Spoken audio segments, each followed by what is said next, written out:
I know, right? She said, I'm gonna be the mayor. Okay.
Oh, he's on the okay, good.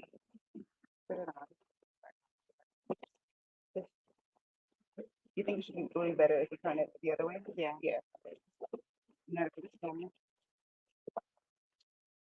I don't know why he's on mute. Yeah.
that are underway, ask that you cover them under your blood.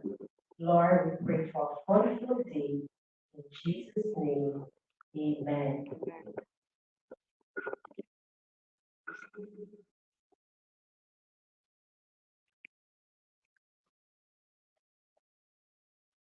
Thank you, and welcome to the Power of Choice Teen Talk Triad Teen Decision Making Forum. So again, thank you for being here on a Saturday to spend your day investing in your safety as teens in the digital world. Before we begin, I'm going to offer a trauma-informed sensitivity notice because today we're going to have a little conversation. One of the conversations is going to be presented by our keynote speaker, and she is going to share a real-life story of an individual, a teen, just like you in the room, who got caught up in the web of the metaverse's negativity. And that story may have some, elements of, there might be a weapon, there might be some graphic components, but I know that she has taken the utmost care in making sure that she does not create any type of re-traumatize or traumatization in her storytelling. If there is something that's discussed today that creates some level of angst or anxiety or emotional feelings coming to the surface for you, the young lady, Dr. Latoya, that was just here during the prayer, is available to sit with you at the back to work you through those emotions. Okay? Everybody can be like, we good. That's so today is not just about information. The information is important and it is key. And many of you I know in the room have awesome parents that keep you structured and grounded. But there are some things that you still don't know, and that's why we have some experts in the room to have deeper conversations. We are also giving you an opportunity to ask questions today and get your questions answered so that you can go back and be a source of information to your peers. We're not just here for awareness, we're here to activate you as community allies, as friends, as helpers, as resources for team friends. So thank you again for being here, and we're going to get started. I would love to recognize and invite to the podium our beautiful mayor of the city, Miss Mayor Phyllis Edwards Phillips. Yeah.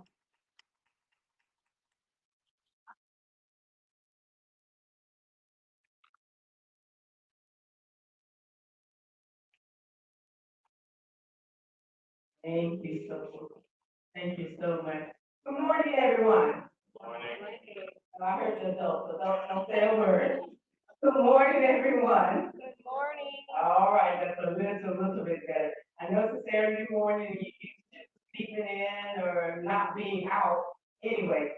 But I am Veronica Edwards Phillips. I am the mayor of the Great Beach City of Lauderdale. And we want to welcome you here. The City of Lauderdale Lakes is always open to working with individuals and agencies that encourage and motivate and inspire and inform our youth. We have a youth council here in the city of Lauderdale Lakes, and is this our youth council president? Stand up, Antonio, so you all can see the president of the youth council here in the city of Lauderdale Lakes. But I am so glad that you approached the city of Lauderdale Lakes to help sponsor, partner with you for this event. There's so many choices out here, young people, that you all have to make, that in our generation, it just was not there. I just want to encourage you that you always have a choice. And I'm going to encourage you to always make the right choice, no matter what peer pressure you may be having, no matter what's going on in your life, there are always resources, people out there who you can talk to right. So I am encouraging you. I want to let you know that my City of Lauderdale loves you dearly. But what I want to do though, so I can know, let's do a roll call. School. Let's do a roll call to schools. Starting right here, the young man. And here you go. I don't know.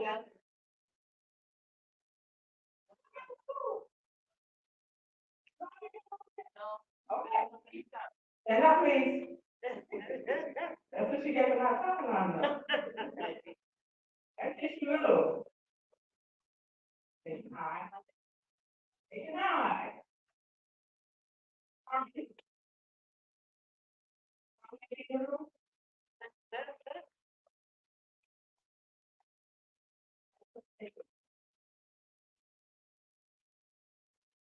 All right, it's just Academy, International Family, all right.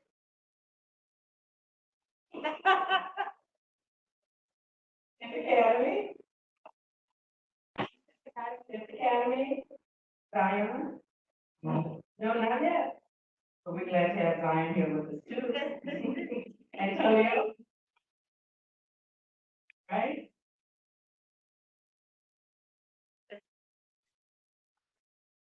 Yeah. Okay. All right, this is Shirley. Yes, gentlemen. American. No, he's fine. You don't have a new building over there too, don't you? Okay, yeah, it looks very nice, very nice. All right, so.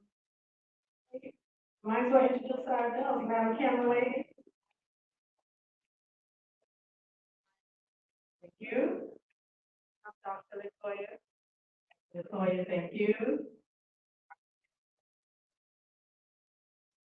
Thank you so much.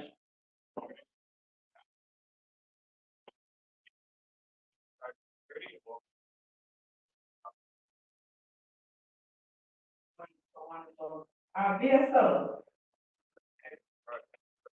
Senate K. Deckers.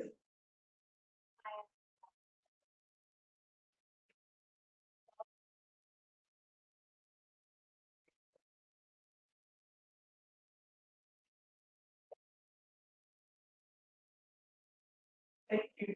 Thank you again, everyone, so much. Yeah, let's get applause. Applause encourages each other. Applause, for one, lets you know we were listening and that we could hear you. So today, in addition to all the wonderful topics that the doctor has for you all, you're going to learn some other things too, in addition to that. Like, I'm sure to encourage you that when you talk, you're going to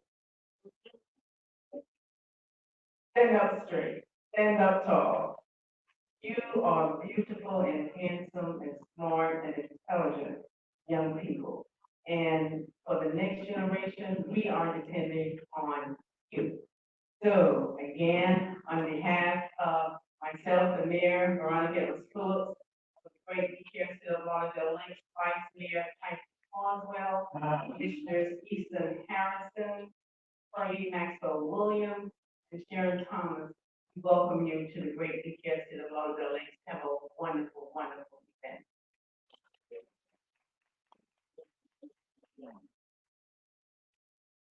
Are we ready to learn? Did y'all need some breakfast? We have some in the back. The breakfast bars. Okay, good. So, I need you guys, before I call out the keynote speaker, I need you to do one thing with me. I'm going to count to three, and I need you to say with every ounce of energy in you that my voice matters. Okay? I'm going to count to three. 1, 2, 3. My voice matters.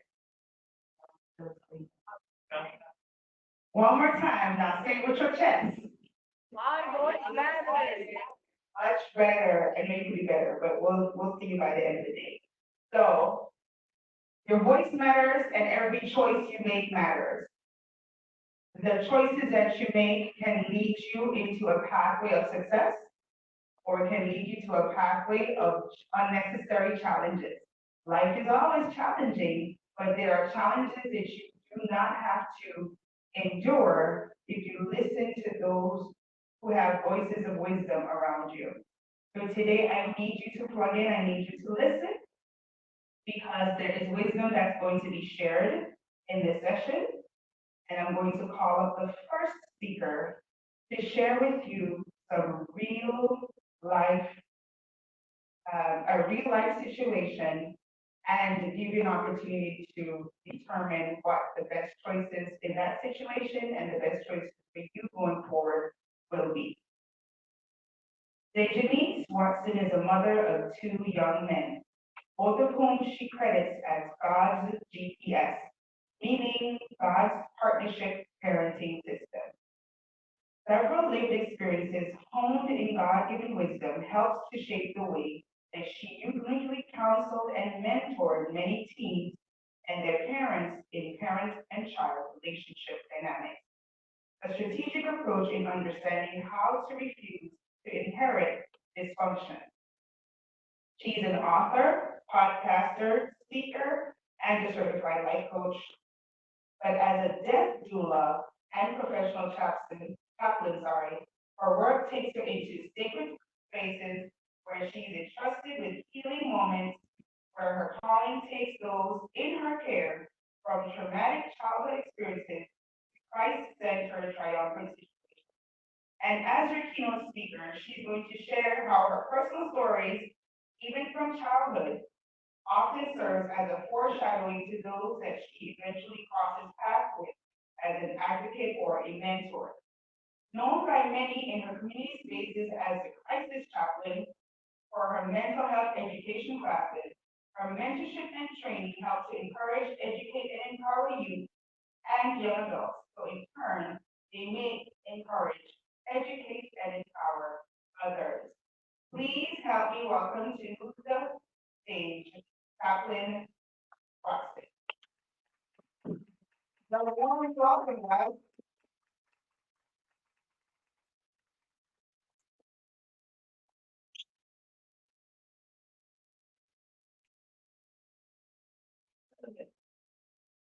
Thank you so much.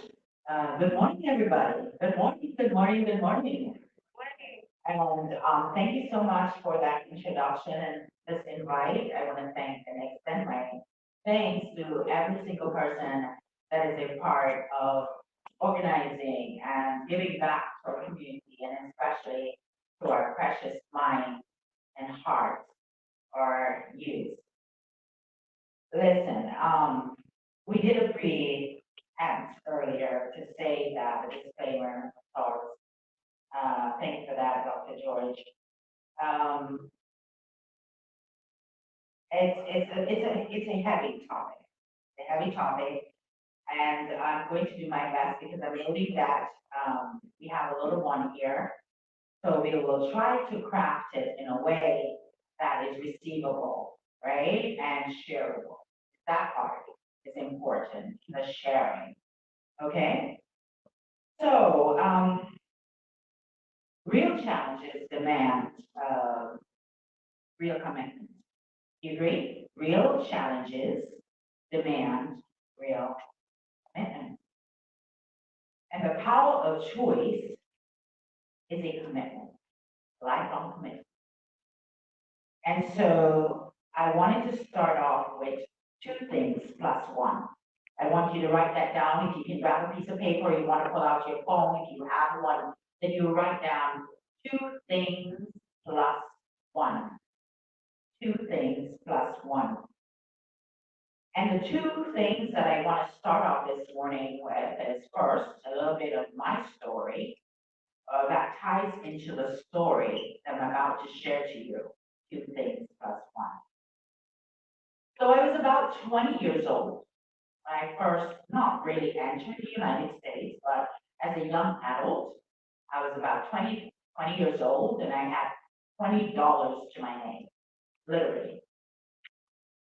I was waiting at the Fort Lauderdale International Airport. I was there waiting for my uncle, who was expected to pick me up. And again, this is my first time traveling by myself as a young adult. Here's $20 to my name. I was there for close to 2 hours. No uncle. 3, 4, 5, 6, 7 hours later. As I was trying to figure out what to do, because I'm now forced to use up all of my coins. Back in the days, you see, we used to put the points in the call phone button that's in the airport. You guys remember that. And so I literally had to put the $20 into, and I changed it out, and I would put 25 cents, how much, however much, I think it was 25 cents, the quarter to make a call. And I literally came down to nothing. I just hear this voice behind me saying, "Young lady, looks like you're in trouble." Did I do that good? I'll do it again. "Young lady, you look like you're in trouble." So this was a male's voice. Here I am, nervous because I'm thinking that doesn't sound like my uncle. And how does this person recognize that I was in trouble? And I turned around, and when I looked, I saw this gentleman. He was very well suited. Like the minute I look at him, I knew that he was somebody important. And I admitted to him that I was actually waiting for my uncle, and I ran out of quarters and I was not able to reach him. And I told him the story, and he kind of looked at me somewhat concerned and a little bit annoyed. Like, seriously? And when he asked me where my uncle was in terms of giving the address, guys, 20 years old, I didn't know the address. Where am I at? The airport. 20 years old, my $20 is gone. And so when I told him that, he said, "You know what? I can give you a ride. Complete stranger, 20 years old, 7 to 8 hours waiting, tired in the airport. But for some reason, I trusted this man. And so, believe it or not, disclaimer, don't do this at home. Don't do this ever, because this might not have been your ending. Now, I went into the taxi with him because back then we didn't have Uber or Lyft. And when I got into the taxi, I made sure that I was sitting closer to the door, just in case something spooky happened. I could literally get out, but now we're on the highway. And we finally get to this hotel. When we got to this hotel, I noticed that everyone at the hotel seemed to know this man. Of course, a sigh of relief, because clearly he's an important person like I suspected. Very literally, he had expected this. And he said to the front desk, he left like 10 bucks, I think. He said, "Keep the line open for stranger. Paid for a room for me to stay. Because by now it was closer to 9 a.m. Yeah.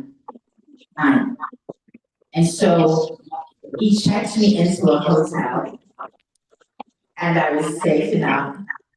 And I called my uncle, I told him where I was, and he came and he got me. What a relief, right? Odd story, true story. I'm gonna tell you at the end of this story who this person was, who God had sent to literally rescue me from a very dangerous case, because it was a very dangerous space. Statistically, Fort Lauderdale is known as the #1 airport for human trafficking, not just in the United States. I don't know if that's the case today, but it was known at that time. And not only was a Fort Lauderdale airport known as the #1 human trafficking point as the airport, Florida was ranked #1 at the time. I don't know if it still is today, might be about 2, back and forth, human trafficking state in the United States. Here I am, 20 years old, $20 to my name, stuck in the state and the airport that's pretty much #1 for human trafficking. And because of the power of choice. I made a choice. It was a scary one, a frightening one, but I followed my gut. They tell you all the time to follow your gut, and there's truth to that. Unfortunately, I'm here to tell you another story. But we're talking about two things plus one. So that's the first story. I want you to realize that in life, with the power of choice, the idea, it comes from resolution. But not just resolution, solution. Anybody knows what resolution means? Resolution. Don't fall asleep on me. So resolution is the intention. You know, the New Year's coming up and people say, you know, I'm gonna make a New Year's resolution, I'm gonna eat less or eat more. I'm gonna do this, I'm gonna do that. So it's really the intention, the decision to do something. It stems from choice. But most importantly is the solution, the how to. What do we want to do? Why are we making this choice? That's the resolution, because we are making the choice so that we can have a solution. We're talking about the power of choice. The solutions that enable us to move from being a prey, an easy prey online, an easy prey at school, an easy prey in airports, wherever you might find yourself as a young person. And so the power of choice is the power of choosing wisely. Choosing wisely. It's a daily decision. It sounds like a task, but it's really a choice between blessing and not being blessed. And I know that sounds so heavy, because it doesn't sound cool. The word blessing doesn't sound cool. But we're not looking for cool. We're looking for good choices. Now, have you ever been in a position where you meet somebody, okay, you whether it's school or church, for those who go to church, and you're really drawn to that person?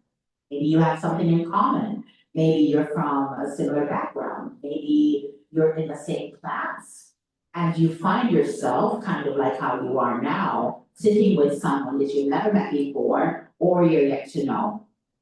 Well, sometimes that happens, right? In different spaces. Now with online, it can happen without you even really trying, because there's always something to direct your attention or to distract you into another direction. And so the story that I wanted to share with you, we're talking about 2 plus 1. The first story was a little bit about the risk I took as a 20-year-old. And this story is about a young lady who she happened to come into my life. She happened to come into my life. And I mentored her for some time. And at the time when she decided she wanted to move out of her parents' house. She was 18 years old, legally an adult. And so she would come to me and she would ask for my advice and certain things, and I would do my best to give her godly wisdom. And she would often listen. But something happened. She decided that she wanted to go on to cosmetology school. Very proud of her. I thought that was a good place to start because of her gifts, her talents. And so she embarked on that, but only for about 2 months. So before the course was even midway, she was already out of the program. Anybody want to guess why? Did she have a bigger idea or better plans? Well, it so happens that she made a choice. She made a choice to pull out of school as a young adult at 18, teenager, but still too young to be fully an adult, but old enough to make choices about her own life. And so that's what she did. She dropped out of school much against our advice as adults in her life, including mine. And then it turns out that she fell in love. She fell in love with someone she had met online. He swept her off her feet. She's what, 18, impressionable. And so before we knew it, the next time I'm talking to her, because she's not responding to my calls or text messages, which I thought was very, very cool. So at the time I lived in San Diego, so did she. Next time I spoke to her, she was living in Arizona. But this person she had met online, 18 years old.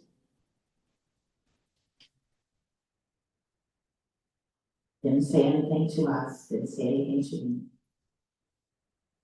I saw her little clips here and there on Facebook, Instagram, all grown up, doing her thing, making all the choices that she's been wanting to make without our input as adults, people who truly know her, truly loved her. So from time to time, I would check in with her family members to see how they were doing. And they basically were saying, you know, they have to respect it because legally she is in court. You didn't kidnap her. She chose to go. Less than 5 months, she would be 19. I got a call from her mother who said, listen, I can't find Kara. She didn't turn up to work. My stomach sunk like people who care about people feel. For some reason, I just knew that didn't sound right. And so I took up with her and myself. We went to Arizona. So we're in San Diego, we just a skip and a hop over to Arizona. We stayed at a hotel. We started to reach out to the local news station. And we started to say, hey, we need some, you know, awareness to put this on blast. She's still considered a child. So technically, we got away with some of the news, you know, they were looking into different stories and we just couldn't hear anything about her. If you want to take out your phone, you can probably pull up the story. Her name is Kara Bergman. I call it the Kara Bergman story. And so it happened that while we were there and the news is coming in to cover the story, her story garnered so much attention around the world. This is like 2018, was the #1 story in the world. #1 on Snapchat, #1 on Instagram. She finally, in a way, inadvertently, unintentionally, became known to strangers, judged by strangers. What am I saying is that sometimes as young people, we are striving for attention. And when it finally comes, you're not even there to see it.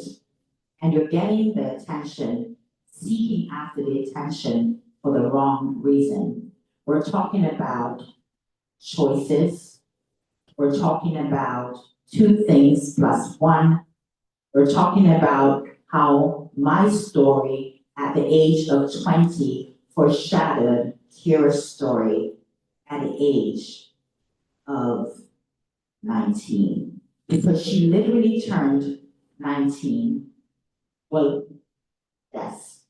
Her birthday was on the 19th of July. She was about to turn 19. Here I was, 20 years old, with only $20 to my name. And I was rescued by this person who had literally paid for me to stay in a hotel, no strings attached, and saved my life. In this case, Kara turned 19 on July 19th. Exactly 1 month from that, we didn't know where she was. Turns out that she was murdered. Here goes the word, unalived. How do we know this? I remember going into her room and seeing how everything was strategically placed. The smell of the room, the emotion in the room. And did I forget to tell you, my son, who was just about the same age, was in that room with me. He fell to his knees, his hands on his head. He says, Mom, there is none here. I said, what do you mean? He said, she's not here. And I knew now what he meant.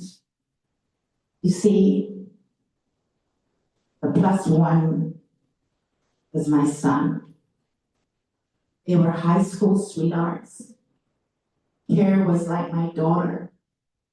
And although they were no longer dating, they were friends. He had come along on the journey with me to go find her, to bring her home.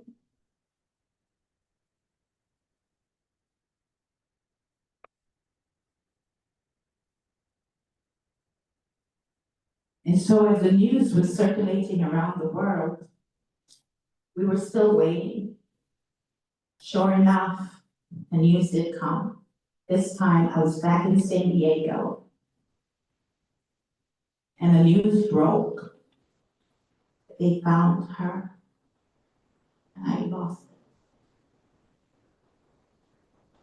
Because I realized that the power of choice is not mine. As much as I cared, as much as I loved her, I couldn't save her from herself. Couldn't save her from her poor choices. I couldn't save her from falling in love. But I can repeat and tell her story like I'm doing now, which ironically I told exactly 7 years ago to this date. And on my phone this morning, it came up as a Facebook memory. And again, I lost it. Because you never, ever quite get over the power of love, but also consequences for choices. And so I want to share that just as a reminder that you may come in a situation, or you may have heard of her story, or you may not, but you just did. And if you know someone, and that someone might be you, might be a friend, might be a relative, and you know that you can't always tell people what to do because it's their life, have to choose. But the sad side of that story is that so many times we blame others. We don't take responsibility because in some cases, I feel like as young people, we think that it's parents' fault. Maybe in some cases, they contribute to that. But I want to invite you, for every young lady, young man in this space, I want to remind you that you have a purpose, you have a calling. Because unfortunately,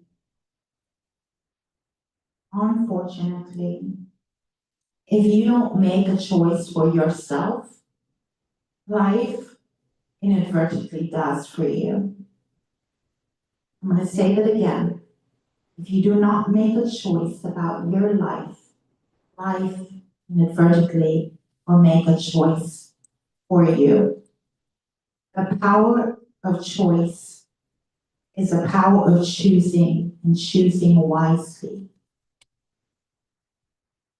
This is not to shame young people into feeling guilty if they want or they desire, or they have needs that they feel are unmet, unheard, misunderstood. No. But I'm not just here to share this story for you as young people. young ladies, but a young man. That young man who lured her away from her family. The story you can follow, I will not digress into that, I will digress, I should say, not going into that. You can follow the story and see how it turned out. But I want to invite you, as a young man, speaking to our young men first, you were created by God with an identity and a purpose, and that is to lead, to protect, to provide. My son felt like he was not able to protect her because, again, she made a choice. But sometimes, as young men, you have to choose also to protect who? To protect those that are entrusted to you, your sisters, your cousins, your mom, classmates, your friends. And in so doing, you're protecting yourself. You're protecting yourself because your identity becomes crystal clear that you were called for something much more than becoming a rap star, basketball player, and all those things that, yeah, cool activities, but God created you for something greater than that. That we as women can trust our daughters to.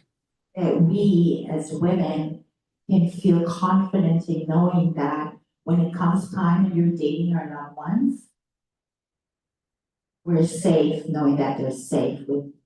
Does that make sense? Because you want your sister to feel safe. You know that when she goes out, she's with someone that's protecting her, and you do the same. And for young ladies, to remember that sometimes when our parents as mothers, they're sharing things with you, they're telling you things and you're saying, don't do this, do that. Don't do this, do that. Don't do this, do that. You think that they don't love you. You think that you don't have choice and freedom. Feel suffocated. Can't wait to get away from home. Can't wait until I get to 18. And sometimes, us parents, we tell our children, yeah, when you get to 18, you can do it. No.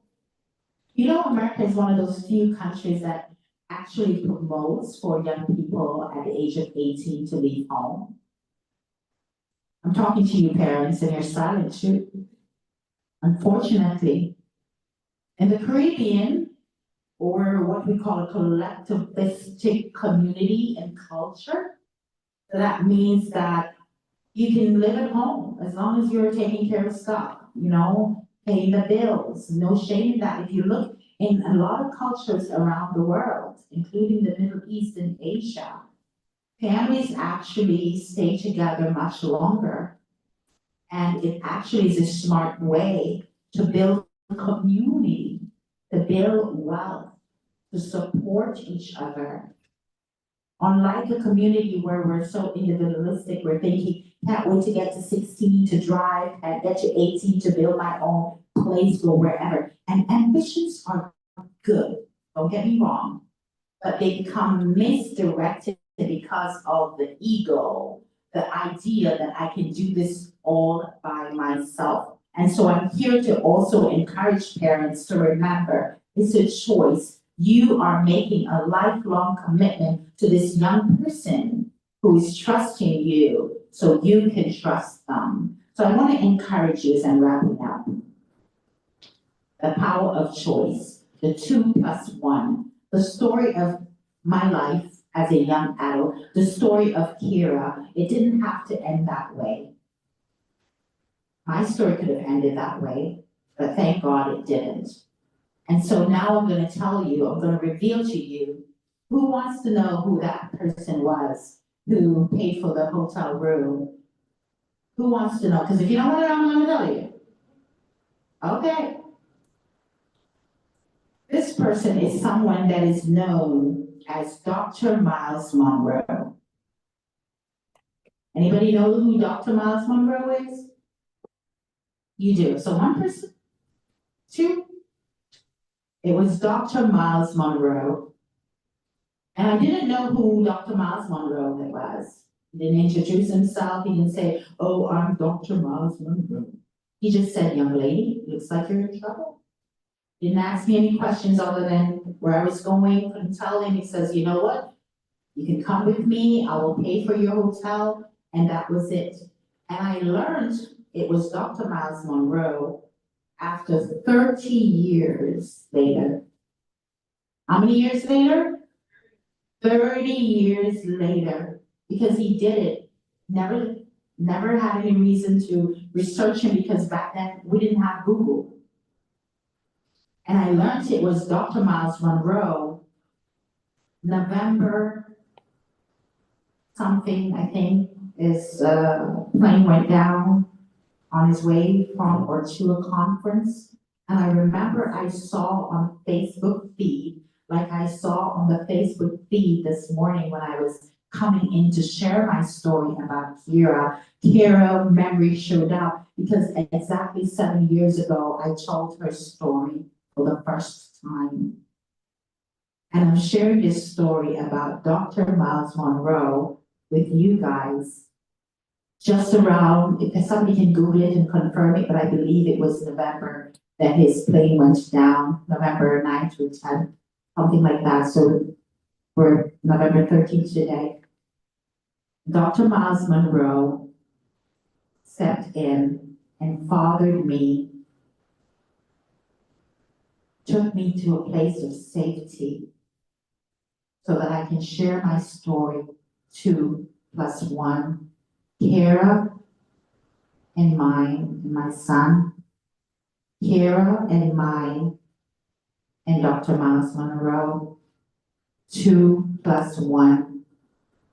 2+1 represents community, unity, agreement. Can we come in agreement that you will make better choices from just what I've shared with you, that wherever you go in life, you remember, you're not alone, you're 2+1. You never walk alone. You have families that care about you, even if it's not a traditional family. This is a community, represents family. We're doing this with you in mind. So I just want to invite you to remember the power of choice. You can choose this day. If you will listen, if you will learn, you will choose this day. Life over death. You will choose this day. Wisdom over wants. And sometimes our wants are deceptive and distracting. So thank you again for allowing me to share 2+1. The idea that the power of choice is the power that you were born to inherit and that you will refuse to inherit dysfunction because you have heard and seen what others have done, but not what you can do. God bless you.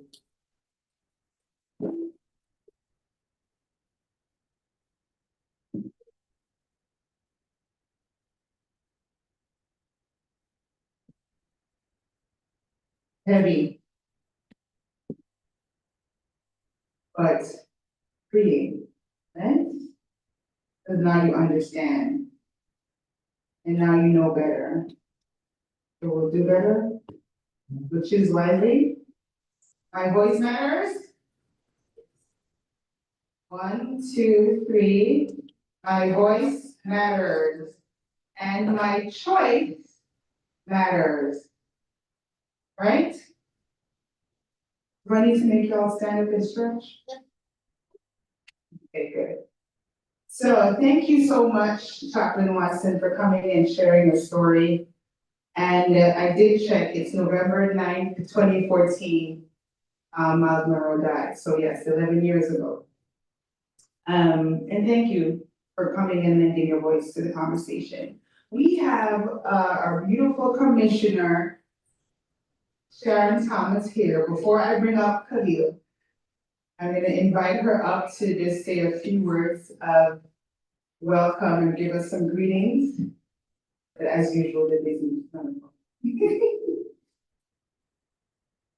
Give her a round of applause.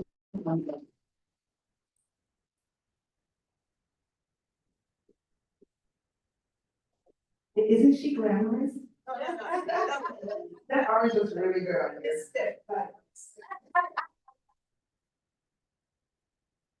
Good morning, everyone. Good morning, everyone.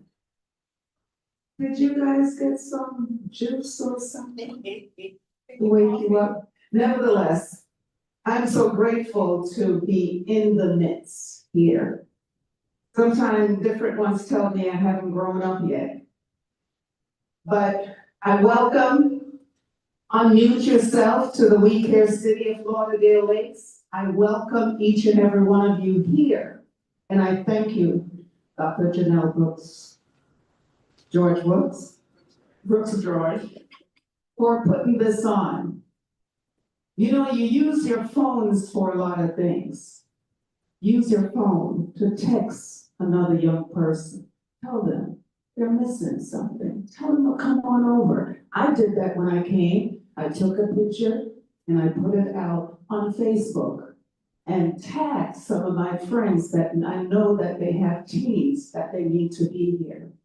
You see, I can talk like this because I lost my voice. My voice was taken from me at a very young age through molestation, through rape. So I know the importance of what it is to listen. And it's not because I didn't listen, it's because of who came into my house that was trusted.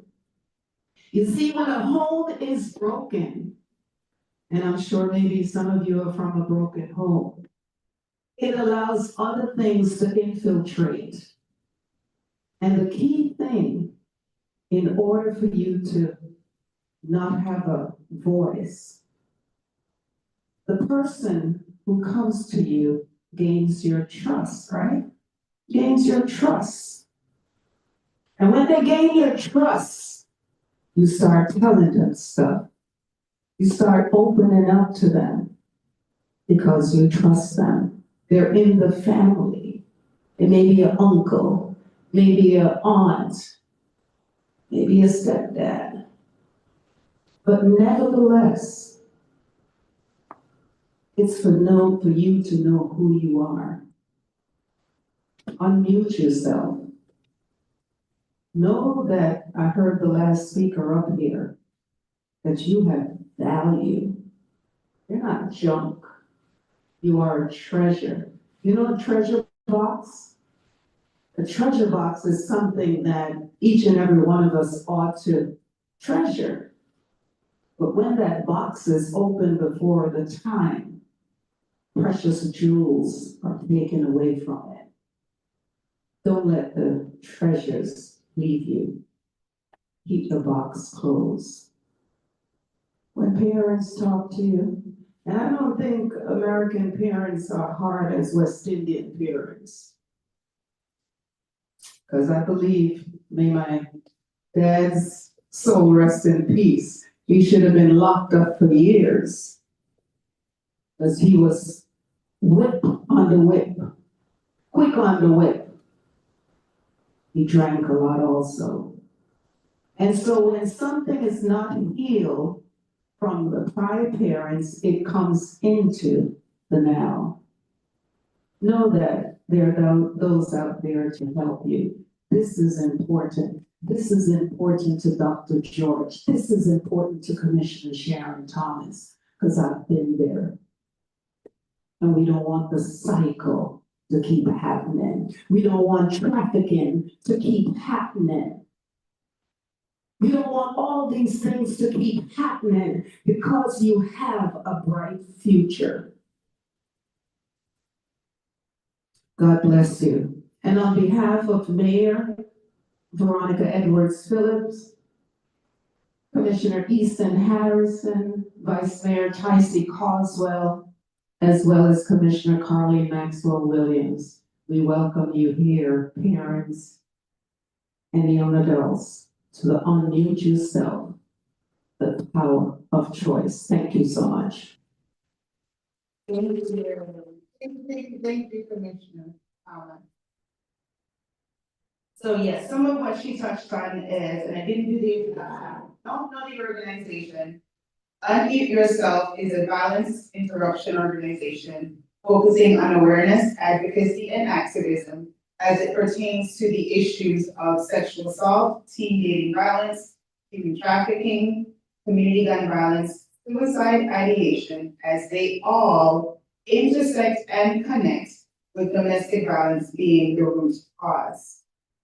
Our work focuses on letting the community know, just as Commissioner said, when there is a broken home for any reason of brokenness, it opens up opportunities for all these other crimes and these other egregious traumatic abuses to occur in one's life. And this is why we have these conversations. We're going to move into another part of our conversation that connects to what our keynote speaker talked about and brings us into the current state of our world. We are more interconnected today than we were 5 years ago, than we were 10 years ago. Many of us in the rooms as adults didn't have cell phones. We had beepers. You guys don't know nothing about that, right? You had to remember, you had to memorize, like you guys have emojis, that pictures that have an entire sentence. We had to remember combinations of numbers, because we couldn't type words. We had to, 1, 3, 4 I love you, and a few others, can't remember them all. But we had to remember those numerical combinations to send messages via beepers. And now here we are, we have phones that we can do almost everything. No one's in line anymore Black Friday looking for the HD TVs, because we got phones, right? This is where we are now. So in this realm of having phones, we have the metaverse. And the next person is going to come and speak to you about navigating the metaverse and understanding your power of choice. And that's just my name, what he's going to do. He will tell you the title of his presentation. His name is Khalil Haque. His last name is Haque, and he knows the world of hacking. He'll tell you more. He is a highly experienced small business owner, mentor, and a fervent advocate for community cybersecurity awareness. With a distinguished 20-year career in global cybersecurity and leadership, holding over 50 certifications. He knows his stuff. Accolades and clearance levels. Khalil has been instrumental in classified initiatives supporting various compliance, educational, e-commerce, governance, healthcare, intelligence, law enforcement, and organizational endeavors. His cybersecurity expertise significantly contributed to advanced data correlations to thousands of federal investigations, involving but not limited to digital security breaches, domestic violence, financial crime, human trafficking, and more. He is the founder of Take It Like LLC, a cybersecurity consulting firm, and he is devoted to creating diverse opportunities for businesses, individuals, teens, and seniors, and sharing his wealth of knowledge within large corporations and small businesses and nonprofits that are looking for personal growth with their digital footprint and presence. So, without any further ado and delay, I bring up Mr. Khalil Haque to the podium. He's also one of my board members. The people on my team.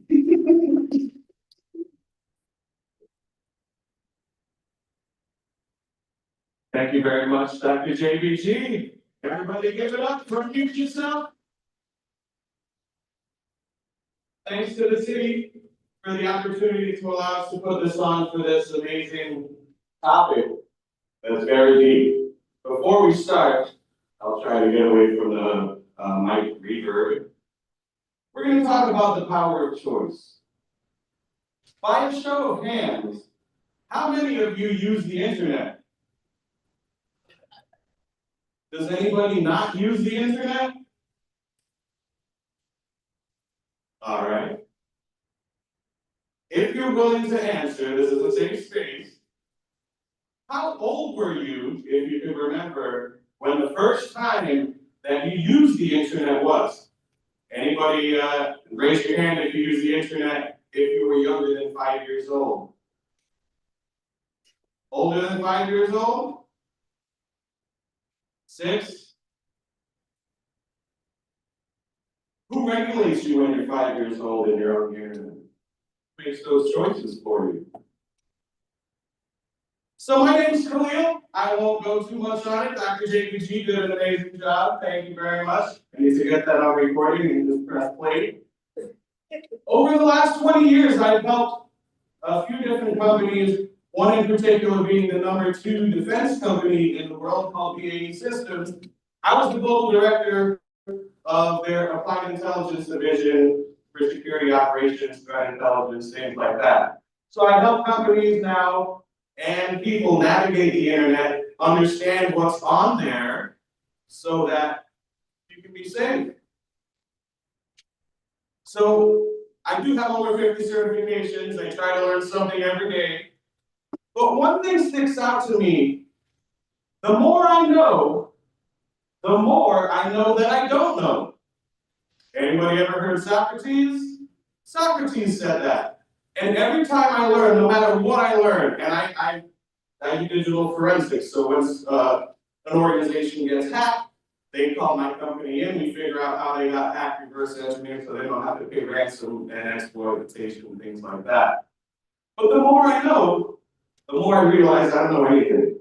And that's something that keeps me humble with choice, because you have the choice every day. I pick up my phone every day.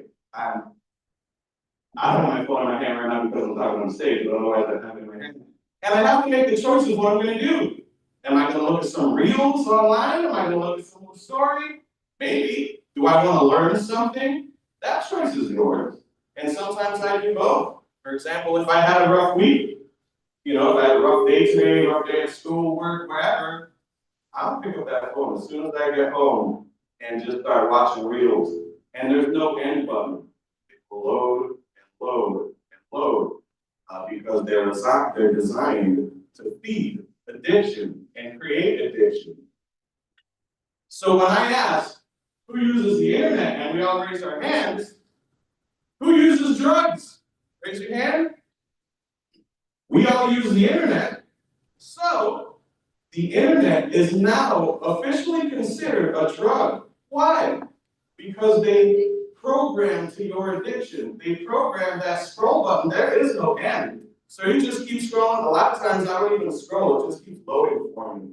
And I'm like, all right, let me get to the end. There's no, it just keeps scrolling. So at what point do I have to choose? All right, I'm gonna put this down, I'm gonna go do something productive, I'm gonna take it out the trash, whatever. That's up to me. You don't have to do anything. You can do everything. But the choice is yours. Our theme in this presentation is going to be your clicks, your power, your choice. How every digital decision shapes your story. How many people in here have ever Googled themselves? Whether your name, anything interesting pop up? The person in here in the middle, you can see Google's pictures of weird stuff, and then finds a picture of himself. That's happened to me where I'm online and I look and I'm like, oh, wow, this picture of me is online? Let me figure out, is that on Instagram, whatever, and then I have the choice to go and hunt that picture down, get it off somehow, whether it's, maybe private on my account, whatever it's on. But what if it's on something that I can't get it off? There's a permanence in everything you do online. Even when you delete something, it's online. Like a lot of times I see something on a story, I'll just take a picture of it, I'll screenshot it. How many people just screenshot something every now and then? So if that person went and deleted it online, you still have the picture. So anything that you post online, know that you are also choosing to leave that online permanently. You can try to take it down, but just know and accept the choice that anything that you put online, it doesn't come down. You might have the illusion that it comes down, but it doesn't. It's not how the internet works.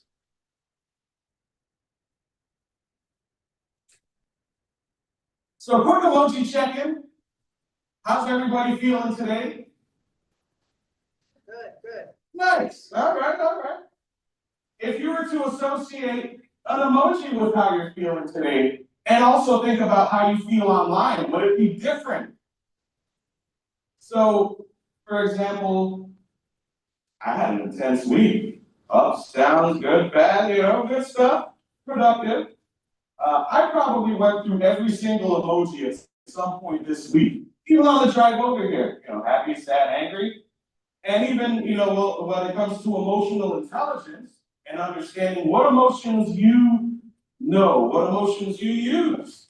For example, sad, you can cry and it's for a good reason or a bad reason. Has anyone here cried happy tears before? I have. It's all right. Doesn't make you any less or more than anything. If anything, knowing your emotions, how you feel, how things make you feel online is more than half the battle. Because knowing your emotions is what powers you to have the ability to make choice. If someone's provoking you online, someone's provoking you at school, how many times have people seen online posting about somebody negatively get translated to physical violence in school, meaning somebody posts something and then a fight breaks out at school? Is that a thing? So that's a clear indication of how online activity can bridge and connect into physical violence. So just remember, always get an idea how you're feeling. It's all right. It's all right to explore every single emotion. That's what makes you stronger. So your digital footprint. Everything you post stays online. Y'all mind if I walk around? Thank you. So everything you post stays online, as we talked about. And your digital footprint includes every comment, every picture, every video you share, anything. When you Google yourself, you can see what those things are. That's why I say it's a good activity to Google yourself every now and then to see, oh snap, this is what other people are saying about me. Everything, and in my case, I'm a business owner, so being that, I have to accept that putting myself online, putting my public image, posting stuff about my company, personal or private, business, whatever, I accept that posting it on there gives the world the opportunity to have an opinion about it. And what we see today is just a bunch of different opinions conflicting with each other. Sometimes people are arguing about the same thing and they don't realize because they don't have the emotional intelligence, like the emoji checking we did, to understand how they're feeling, to be able to say, you know what? I'm gonna disengage there and just, walk away. You might save yourself from a choice that can change your life forever. You can make choices right now that will affect you positively or negatively for the rest of your life. You can make a choice online that's gonna hold you back from every single opportunity you have for the rest of your life. Not fair, but that doesn't matter because it happens. So we have to figure out what those things are to be able to navigate them, so that you can navigate it safely and live safely the way you want to, make the choices the way you want to, and things like that. Did you know that colleges, employers, and even strangers can find your information online? When I go to hire somebody, I'll put up online. I've hired my team. I've had 4,000 people in 4 different countries, so I've hired in different places, including here. And we look online, because you're going to be representing that company, whoever you're working for. And it's not necessarily to say, you're looking for anything specific. You want to make sure that you're okay, that whoever's working for you is going to support your brand or whatever it is that you're doing, wherever you're working, even if you're working for yourself. So you want to think before you type, because you wouldn't want, if you don't want a teacher to see it, if you don't want a future employer to see it, think about yourself in the future. A little time travel. Would your future self be okay with the choice that you made? Would you want your future self to have to spend every single moment, trying to get your past self out of a mistake that happened? Or sometimes we even get manipulated. You know, a lot of times, like online with making choices, I might wanna buy, you know, a green pair of shoes, I love green. What if I spend 6 months saying, man, let's stay up and get those green shoes right there. But then I see somebody that I follow online. Anybody know who Aisha Speed is? I say Aisha Speed got some a different color shoes. I'm like, oh my God, I'm gonna get those now. So now somebody who I watch who influences me, he has an influence. So, and I didn't know. Yeah, I just want those green shoes and I'll go get the red and black shoes because I saw 1 second of what somebody had online. That's how our choices can be influenced, manipulated, and online, there's a very fine line between the two, manipulation and influence. And the apps that we use are designed to manipulate the user for the ad revenue, to get you to understand that, right now we see online, does it feel like if the algorithms want you to look at things that are more chaos driven than peaceful? You know, if I post my bonsai garden online, I'm getting like 0 likes. That's all right. Like that's cool. Some people that appreciate Zen and peace, trying to find out might like it. But if I posted a car crash or something, or somebody getting physically hurt, horrible. People like that for some reason. We focus on that chaos, and that's a choice. Going back to that first segment, we choose what we want to watch. You can watch that fight online, or you can watch something peaceful or something that will help you better yourself, you know, better the people around you, things like that. But the internet is designed to show you the opposite, to show you chaos, to have you, you know, lose control of your mind, lose control of your emotional intelligence. They can manipulate you to feel bad about yourself. Anybody ever seen anything online that's made them just feel bad before? Like it feels like online when I look at it, I'm like, man, I felt happy about myself before I looked at this. But now I gotta change something, you know, now I gotta, you know, and online gives us that appearance and tells us what we need to look at. And if you think about it, what it's telling you is that it's making us feel like we will never be good enough. I'm here to tell you that that's not the case. You are good enough. Your individuality is what makes you great. You know, everybody in here has some amazing ideas. I genuinely believe that the next idea that can change this world for the better can be right here in this room today. But it requires you to believe, have resources, people that support, ongoing, genuinely, not for the ads, not for the likes.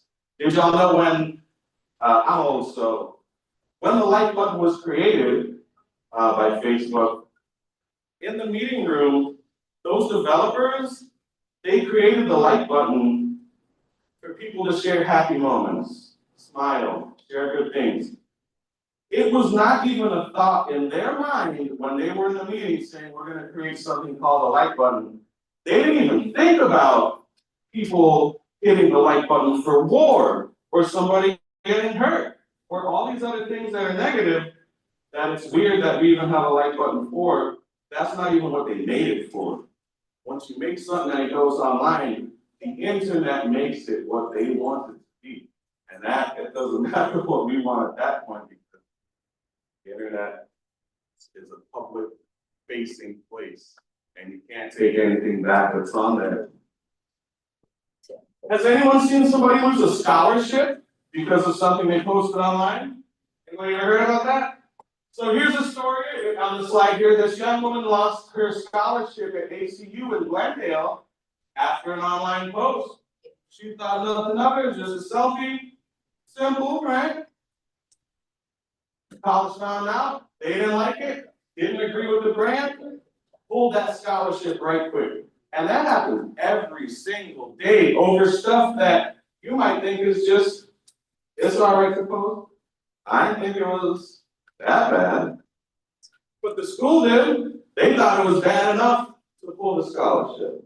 So in that case, it doesn't even matter if you thought that it was okay or not, because the school is the one giving the scholarship, so they have to abide by the school's brand and their code of ethics and things like that. Anybody seen conflicts arise from an online disagreement? Yes. Often? So conflicts we see, as we talked about, can start online and end up in the physical. Start online with somebody, saying something on Snapchat or wherever, and then spiraling out of control. Next thing you know, people are fighting in school. Next thing you know, 50 people are fighting in school because of it. And what if it was misinformation? What if you find out afterwards that you got into a physical fight because you chose the emotional intelligence, and you found out that what you ended up having a physical altercation for didn't even happen? You found out afterwards that they didn't even say what you thought they said, that someone else told you they said on this one post. There's a long connection, and it allows, it influences, it manipulates you to lose track of really what's going on. So the only way to really navigate that is to understand how emotion works for you. Emotion is valued differently by everybody, and that's all right. So it takes just figuring it out, doing that emoji exercise we talked about on the first slide, to really get an understanding of who you are, what you like, and figuring out how you abide accordingly online. Because your digital footprint does say a lot more about you than you will ever think. So what is cybersecurity? Anybody know?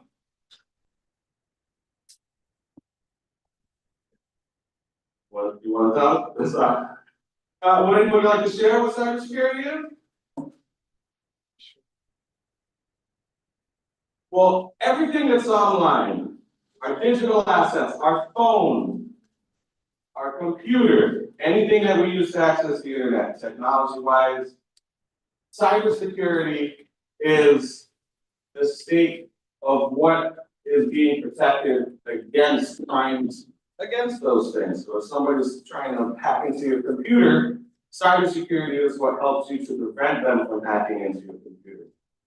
Cybersecurity, in my case, we used to make sure that blueprints for my division, I work for a defense company, so we made battleships, jet fighter jets, things like that. And we would make sure that the blueprints for those things online, on the internet, wouldn't get hacked by other countries, foreign adversaries, things like that. So while that is a $67 billion asset digitally, there's also the physical security side of it too, where you have to protect people from coming and actually stealing that shit, mining it away, in addition to the actual information. That's cybersecurity. Protecting the digital side of something. And now we see everything that we do has a pre-existing physical side and a digital side. Social media, everything that would it suck if anybody hacked into your social media account and took it over? Or would you just get a new one? Who plays games in here? Online. Anyone care to share what their favorite games are? Roblox, Minecraft, nice. Fortnite, all right. I saw Fortnite just got that new chat feature, proximity chat. What else y'all got? All right, there we go. And NBA 2K, Madden. All right. So protecting that online, what if somebody hacked into your Fortnite account and took over all your resources? What if someone got into your Minecraft account and got everything that you worked for your entire existence online? That would suck. And it would take a lot to get that back. There's an emotional side of that too. And cybersecurity is what helps you to protect even that. So all of you right now, the way to think about it is if you use the internet, you need cybersecurity. And you might think, wow, that's everybody. Yes, it's everybody. What's cyberbullying? Anybody know what cyberbullying is? Yeah, absolutely. Has anybody here ever witnessed cyberbullying at school or have seen it in action? So nobody else here seen cyberbullying? Y'all have cyberbullying free school zone? Cause I'm on the internet every day and I see like, it's like 99.9% cyberbullying online, you know, people, passing judgments on other people, you know,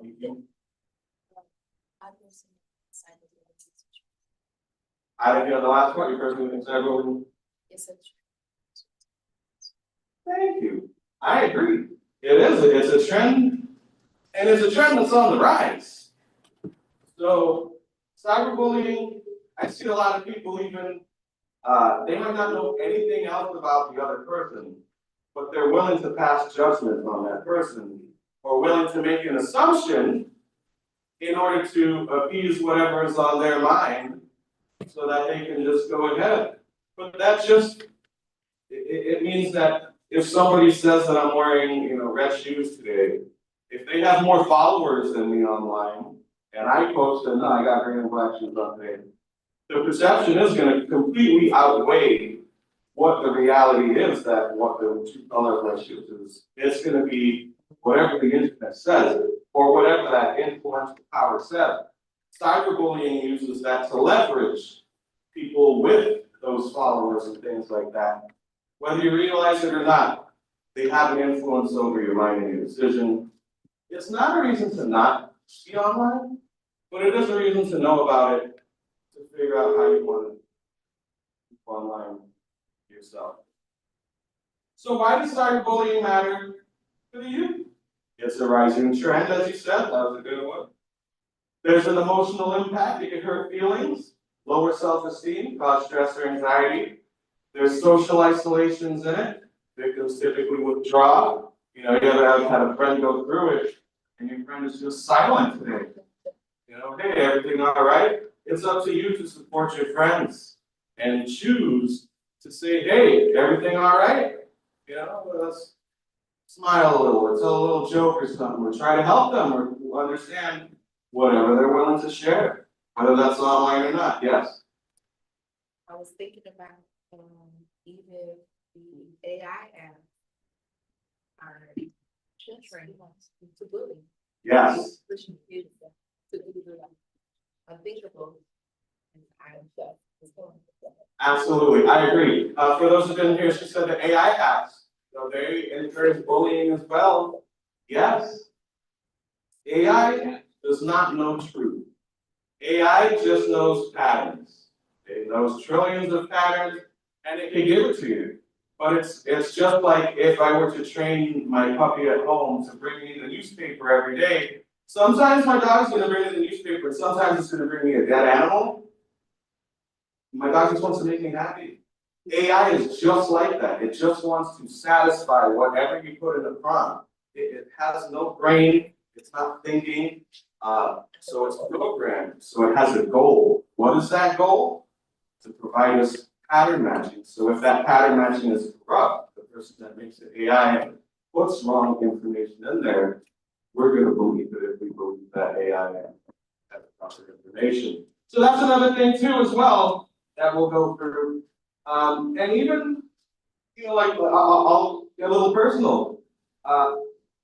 Over, you know, my choices through life, make good choices, bad choices, things like that. You can learn from it, have experiences and opportunities. Overall, today, I am physically strong, emotionally strong, mentally strong. But when I go online, my spirit can get crushed very easily. So the reason I say that is because you can be strong in many different ways. All it takes is one thing online to make you question yourself. And for me, it might be something, let's say, weight related. You know, I need to lose weight. I had a lot as a kid. I live in a Caribbean family. My mom can cook. She loves me. Well, now, somebody can take that off, online and just go whatever. So if I don't have the confidence within myself to be like, I love myself, somebody can judge and just crush my spirit. And that sometimes can leave more of a scar than being broken, because our spirit is what makes us believe, what gives us the confidence to believe in ourselves. And how am I going to do anything productive if I don't even believe in myself?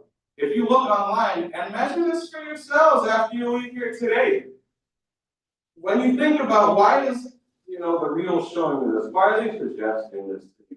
Do they want me just to feel bad? Do they want me to feel sad? Sometimes I think that's the case. I walk there with a positive attitude, and I'm like, oh man, they're preaching violence on there. Where you have to then have the confidence within yourself, like those emojis at the beginning, to know I'm a peaceful person, I choose peace. Violence is not even on the table for me. But you wouldn't know that unless you go through those decisions and gain that confidence within yourself and explore what those things are and challenge the norm of the manipulation that online uses to gain control over your mind. They just want you to use the internet so they can get ad revenue. So it's up to you to use the internet, whether you want to learn something, whether you want to go do something productive. Sometimes I'll look at an MMA fight on the internet, or I'll learn. Choice is yours. And you get what each choice allows you. Some people say each choice has a consequence.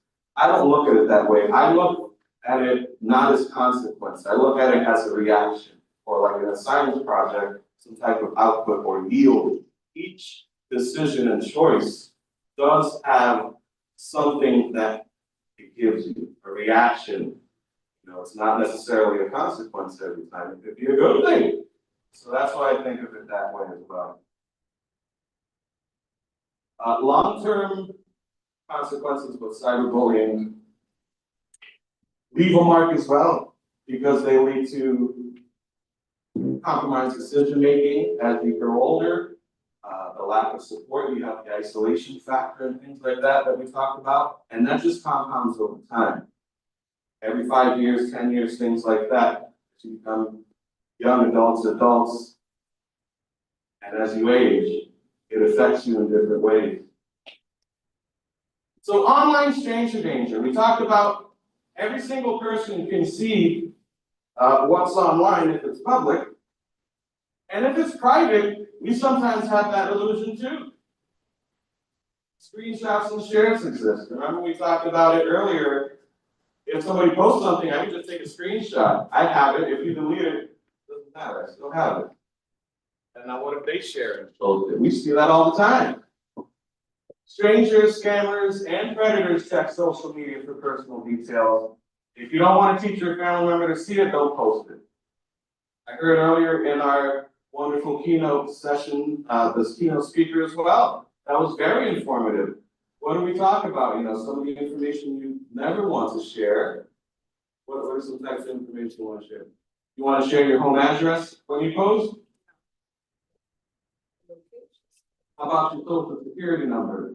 No. I heard somebody say location. So location. Very nice. Never want to share that. School name. Somebody can stop you very easily. Yeah.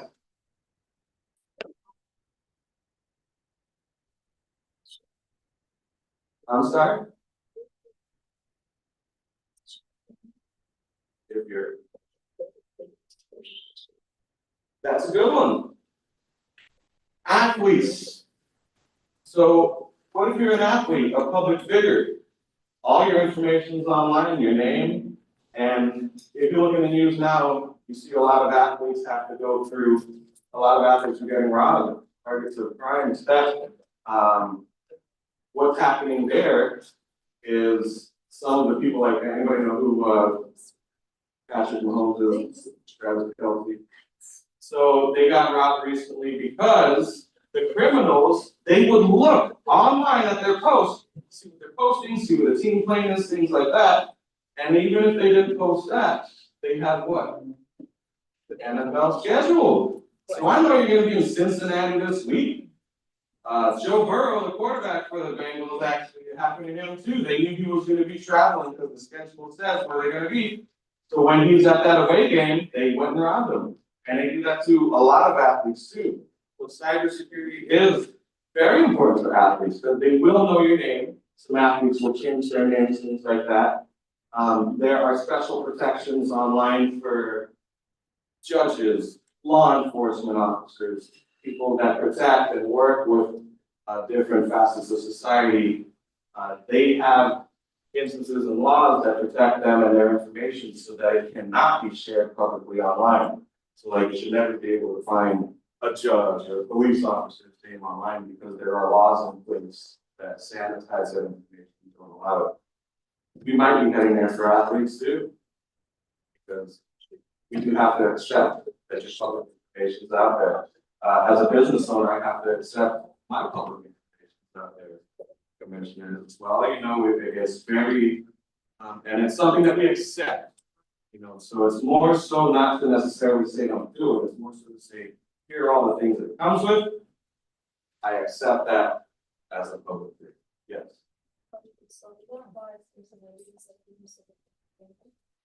Sometimes, yes. She asked a good question, she asked, is that why sometimes celebrities will change their name? Absolutely, sometimes. Sometimes they just want to be anonymous. Sometimes they might just want branding, they might want a better ring to their name. But yes, absolutely, and you'll see that more and more, because if you look at the news today, you'll see that a lot of people are being robbed because they are sharing full name, home address, phone numbers, full name, things like that. Sometimes, hey, everybody, look on vacation today. Bless you. Somebody that's watching you online, a criminal might say, well, that's my list now, at least try. So it just makes you a target unintentionally. So sometimes we want to think, what can we do about that? You can set your profile to private, limit who can see your posts, at least you have a little bit more control over who you know is your friend and things like that. Doesn't stop anybody from screenshotting it. else. I don't want to get too deep, but there's a documentary online about these chat rooms where they would do that, and they would manipulate people into posting different things, putting their home address via extortion in these chat rooms, and they would have their profiles private, so they couldn't figure out how are these people getting it. Because in the other chat group that they were in, they didn't know it was run by criminals. Job was to get that information and post it. So they thought it was private, it wasn't. And in fact, it was a large criminal investigation. There's a documentary on Netflix about it, and they spent 34 years in prison. Turn off your location sharing on social media and apps. Avoid using real names. If you feel that's gonna, you know, bring that level of attention in your usernames and bios, and review your friend list regularly. Remove strangers.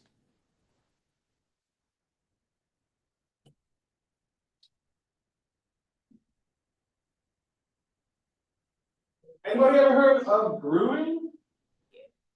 Not dog grooming.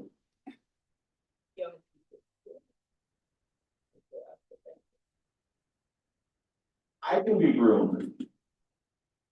I work with several people that are twice my age that are groomed every day. So the thing to think about is every single person can be groomed. I've been in cybersecurity for 20 years at a lot of different levels. It does not guarantee me being safe online by any means. I can be hacked, I can be manipulated, I can also be groomed. So it's important to understand that we are all being targeted when it comes to these things. So grooming is basically when predators build trust with the intention to manipulate, exploit, and abuse. Sometimes they'll find you online, and they'll never outright just ask you for something like, you know, you got $50 I can get real quick. They'll never come out and say that, or they'll not. Well, and it's more so getting a gift card or Venmo or something digitally online come with a wallet, but they'll never come out and just say that right away. They'll find you online, they'll act friendly and interested, start building a relationship, start building trust. Maybe they might even send you something, so you think, oh, that person is legit. They slowly push boundaries, if you start feeling a little uncomfortable, they create a false connection. Oh, you're special.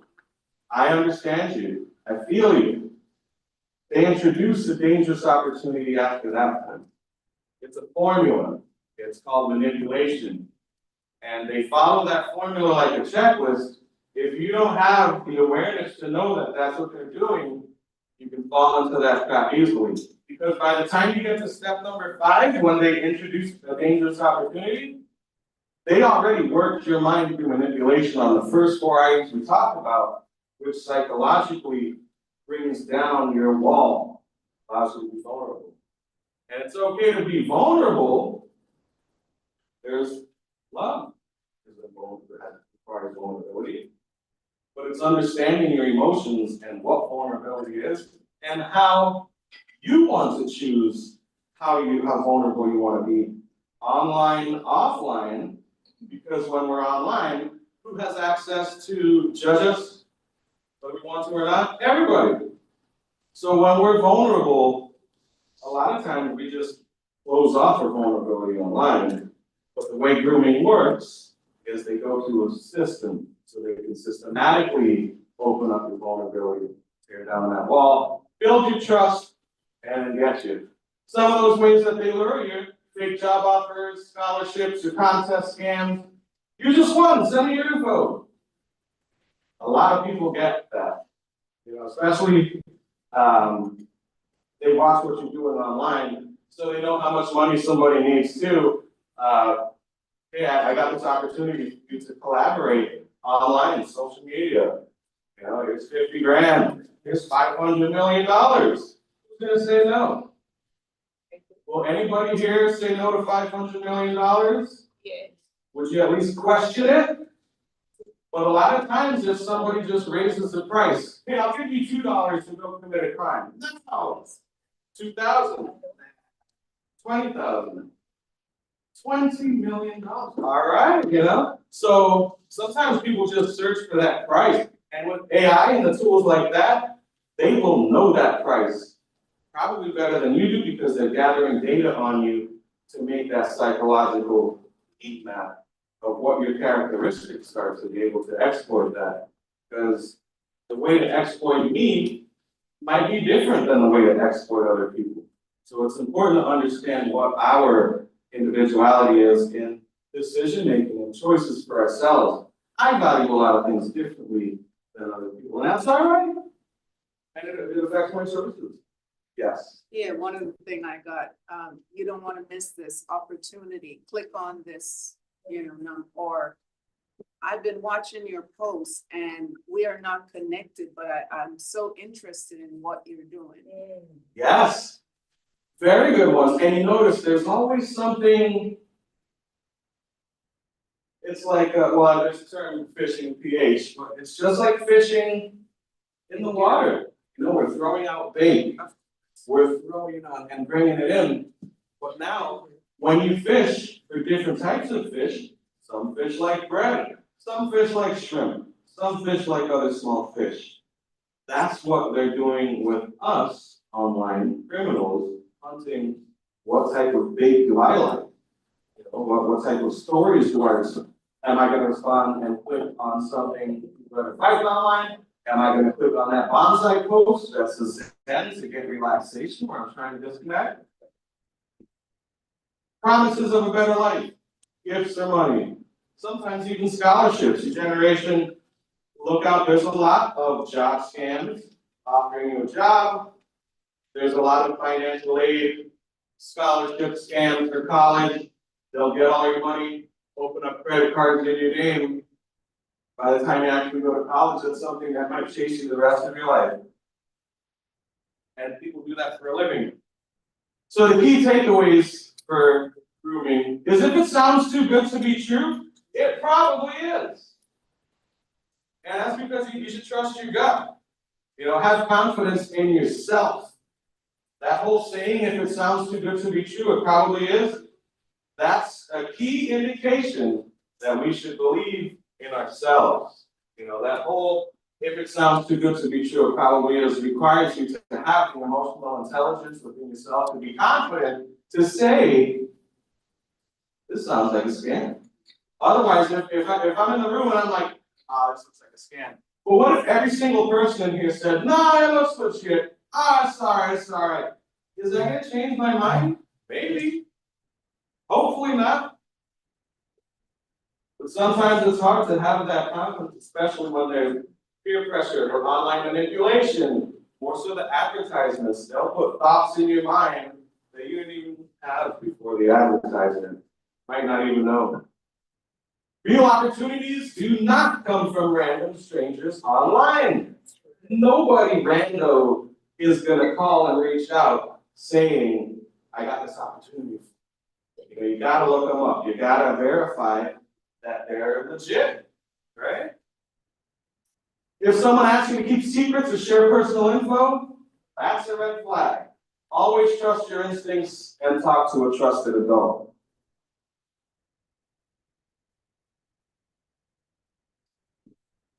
Recognizing scams and staying safe.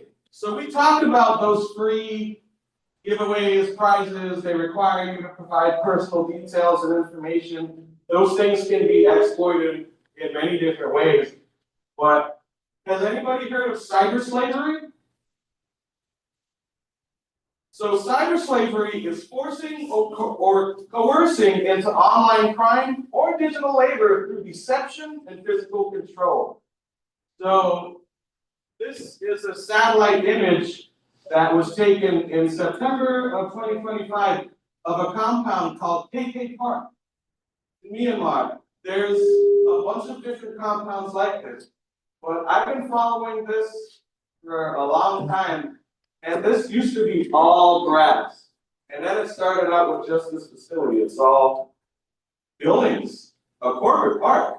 It actually looks like a professional corporate park in person. Now, in 2025, this whole area is built out. These are all scam facilities where cyber slavery takes place. How that happened. If your emotional intelligence is compromised, if your relationship with your parents is compromised, let's say you had a bad day, you had an argument with your parents, now you think nobody understands you. You might have a friend that, remember the grooming slide we went over, how they build that trust, how they get you to lower that vulnerability, allow that trust, things like that. That's when they say, hey, I got this opportunity for you. You want to travel? Yeah, I like to travel. Want to go to Singapore? It's awesome. Singapore is awesome. And then they go, they might take advantage of, well, I'm not going to ask my parents because, you know, that we got a disagreement and they don't care anyway, so I'm just going to go. Now they've reset. Whether you have a disagreement with your parents or not, they love you. They have your best interest in mind, whether they understand where you're coming from or not. So to be able to get somebody to not even consult their parent or guardian or trust on a decision like that is already grooming 101, where they completed the manipulation. So now they say, hey, you want a job in Singapore? Come on down. You get that plane ticket, you arrive in Singapore, they take your passport from you, now you're under their control, and they drive you, 4 hours into Myanmar in the countryside. You're like, yo, we passed Singapore like 3 hours ago, we're not going to Singapore. No, we're going here. And the reason that it's called cyber slavery is because they do hold you there against their will. They do physically beat you if you don't hit your numbers. So a lot of the scammers there, they don't even want to be scammers, but they're being held there against their will and being forced to scam. And that's even a psychological confusion within one's mind as well, because a lot of them are not scammers. They don't want to be. So being out forced to scam people, hey, you didn't scam that lady well enough that you were on the phone with, now you're gonna get beaten and shamed in front of the whole office which is also an office filled with people that were manipulated into moving over here. And now you're gonna live the rest of your life and no one's coming to save you because the government works with the scammers because that country is in physical unrest. This is one example out of hundreds. They're all over the world, and that's how, if you ever wonder why, when you get a scammer, sometimes the scammer sounds like me. You know, it's easier if the scammer has a strong foreign accent and you can tell that they're not in our cultural society. But what if the scammer sounds like me and it sounds like I'm in an office that's near you? How do they get those people? That's how. A lot of those times, those people are slaves, by definition, in a different country. So we have to have empathy and try to help. But in our situation, when it comes to choices, make sure that you talk to your parents. Make sure that if anyone is trying to separate your bond or your connection with your parents, that's a big red flag. If someone pressures you,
more important to have at least have one of those things on.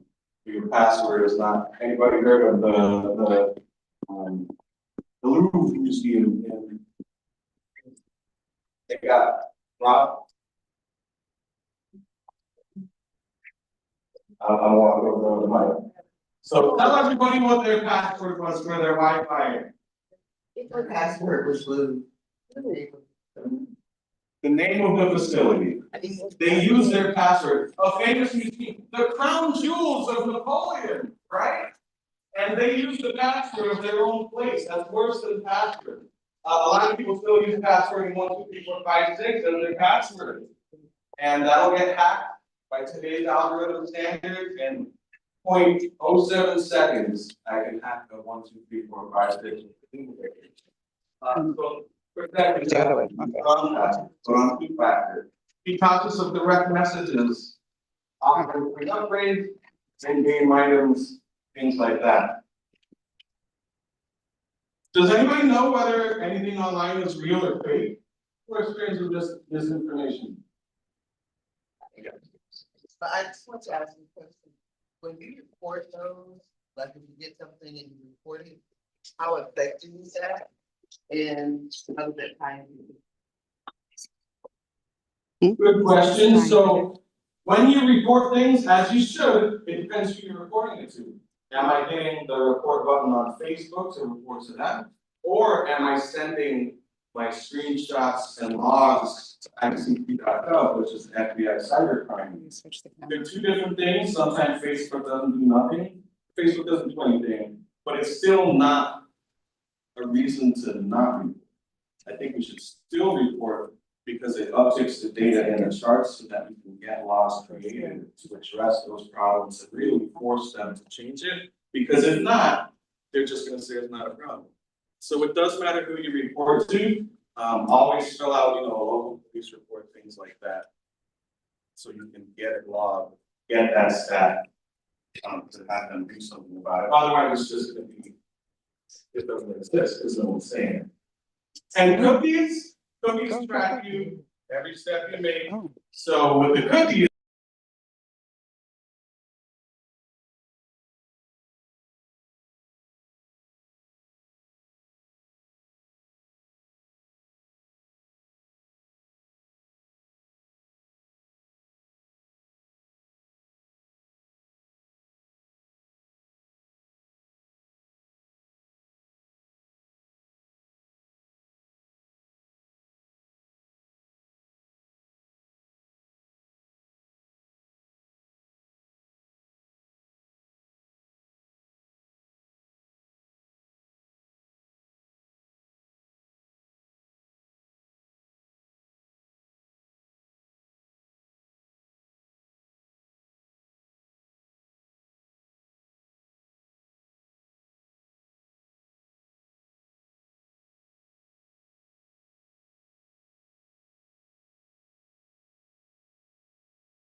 Hey, that color over there, the podium is bright red with polka dots. If someone manipulated me think that, I will legitimately take a lie detector test and tell you the color is a different color that it's not. So manipulation is a multi-layered thing that affects us in many different ways.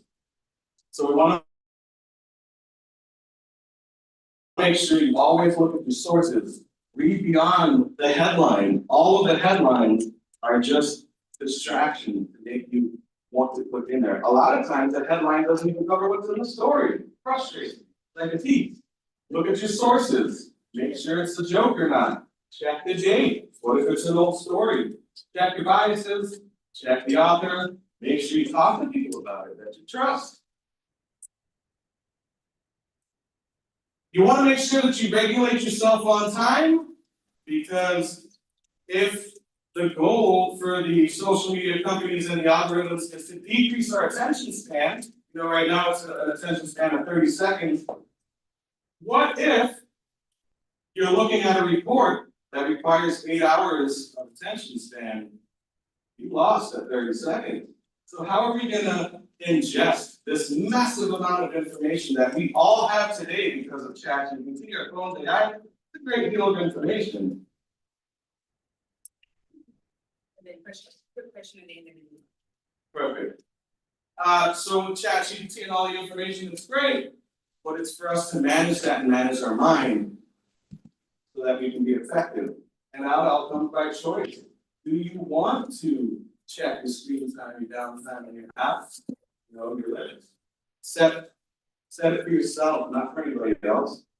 Don't do something because someone, you know, make sure you understand what someone's saying. You can ask why, you can make sure you understand how it applies to you, so you can make the choice that you're comfortable with. You think it affects our communication?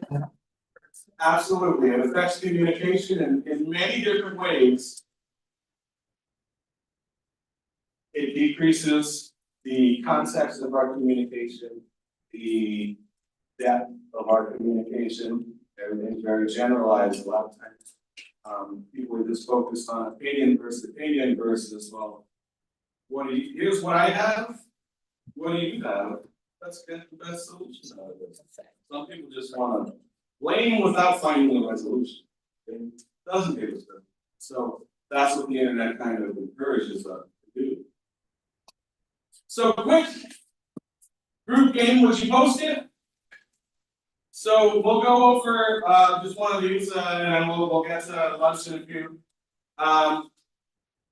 But the obvious answers is yes or no, is what I want to know. But when we go through these scenarios, I want you to think of what's the short-term versus long-term impact here. Think about how might your future self feel about those posts. Think about, could that decision give someone too much power over your story? Sometimes someone will change your story, whereas I feel like that's not my story, they're gonna think something different. So think about that when we go through these. So scenario one, a friend posts a group pic. One person looks bad. Do you repost it? Who says yes? Who says no? Nice. You don't want to put your friend out there like that. Some people might say, well, I look great in it. You know, I know my friend, I know my, you know, I look great in that pic. I don't care if you look bad or not. Some people might not even see the other person. So that even takes the choice to even empathize with your friends. No, I'm not looking like my friend. I don't look bad. And that's one of those, how might your future self think about that post? And I think, I work with a lot of people, and a lot of people say, oh man, I haven't done that when But it requires you to have that emotional intelligence that we talked about, to know what you like and don't like. So the other one, you have a disagreement with someone that you have personal details about. Do you post that? Yes? No? No. You don't want to post personal details about someone. If you do that maliciously, it's illegal, and it's called, anybody know what it's called? Doxing. So if you have documents on something, you hear that term being popularized in trends and things like that now.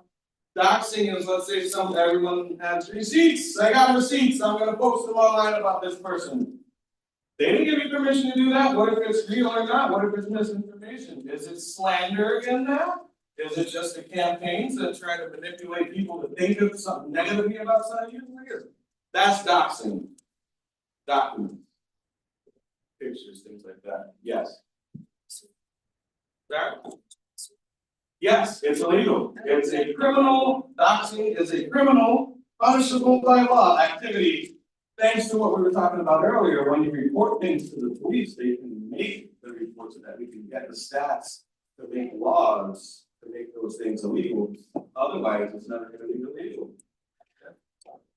So with the younger ones as well as myself, we're seeing it from the higher ups. So it becomes almost like it's okay to do it, you know, slander somebody or talk about them, put notes on them, which is not really good for those that are looking, say, those that are supposed to be teaching me are doing exactly what they're telling us not to do. I agree, and that's why it's important to attend these ongoing focus groups, so that we can understand everything that's going on. It changes every day too, as technology changes, these things change as well. If we think back to before the internet, the only thing that's fueled war and finance in our society is technology. You know, when we had the revolution of building weapons and things like that, once we went into machine guns, that's technology and the exploitation of. So just like that with the internet, with all this amazing technology that we all have access to, it does require us to understand it. If we can understand it as a community, we can all support each other so that we can use these things responsibly and not let the things that happened in history with the Industrial Revolution, things like that, with this technology, that's what we're going through today. It is that deep and there is a direct connection. Yes. But I wanted to add a favorite. You can give advice about the gaming world.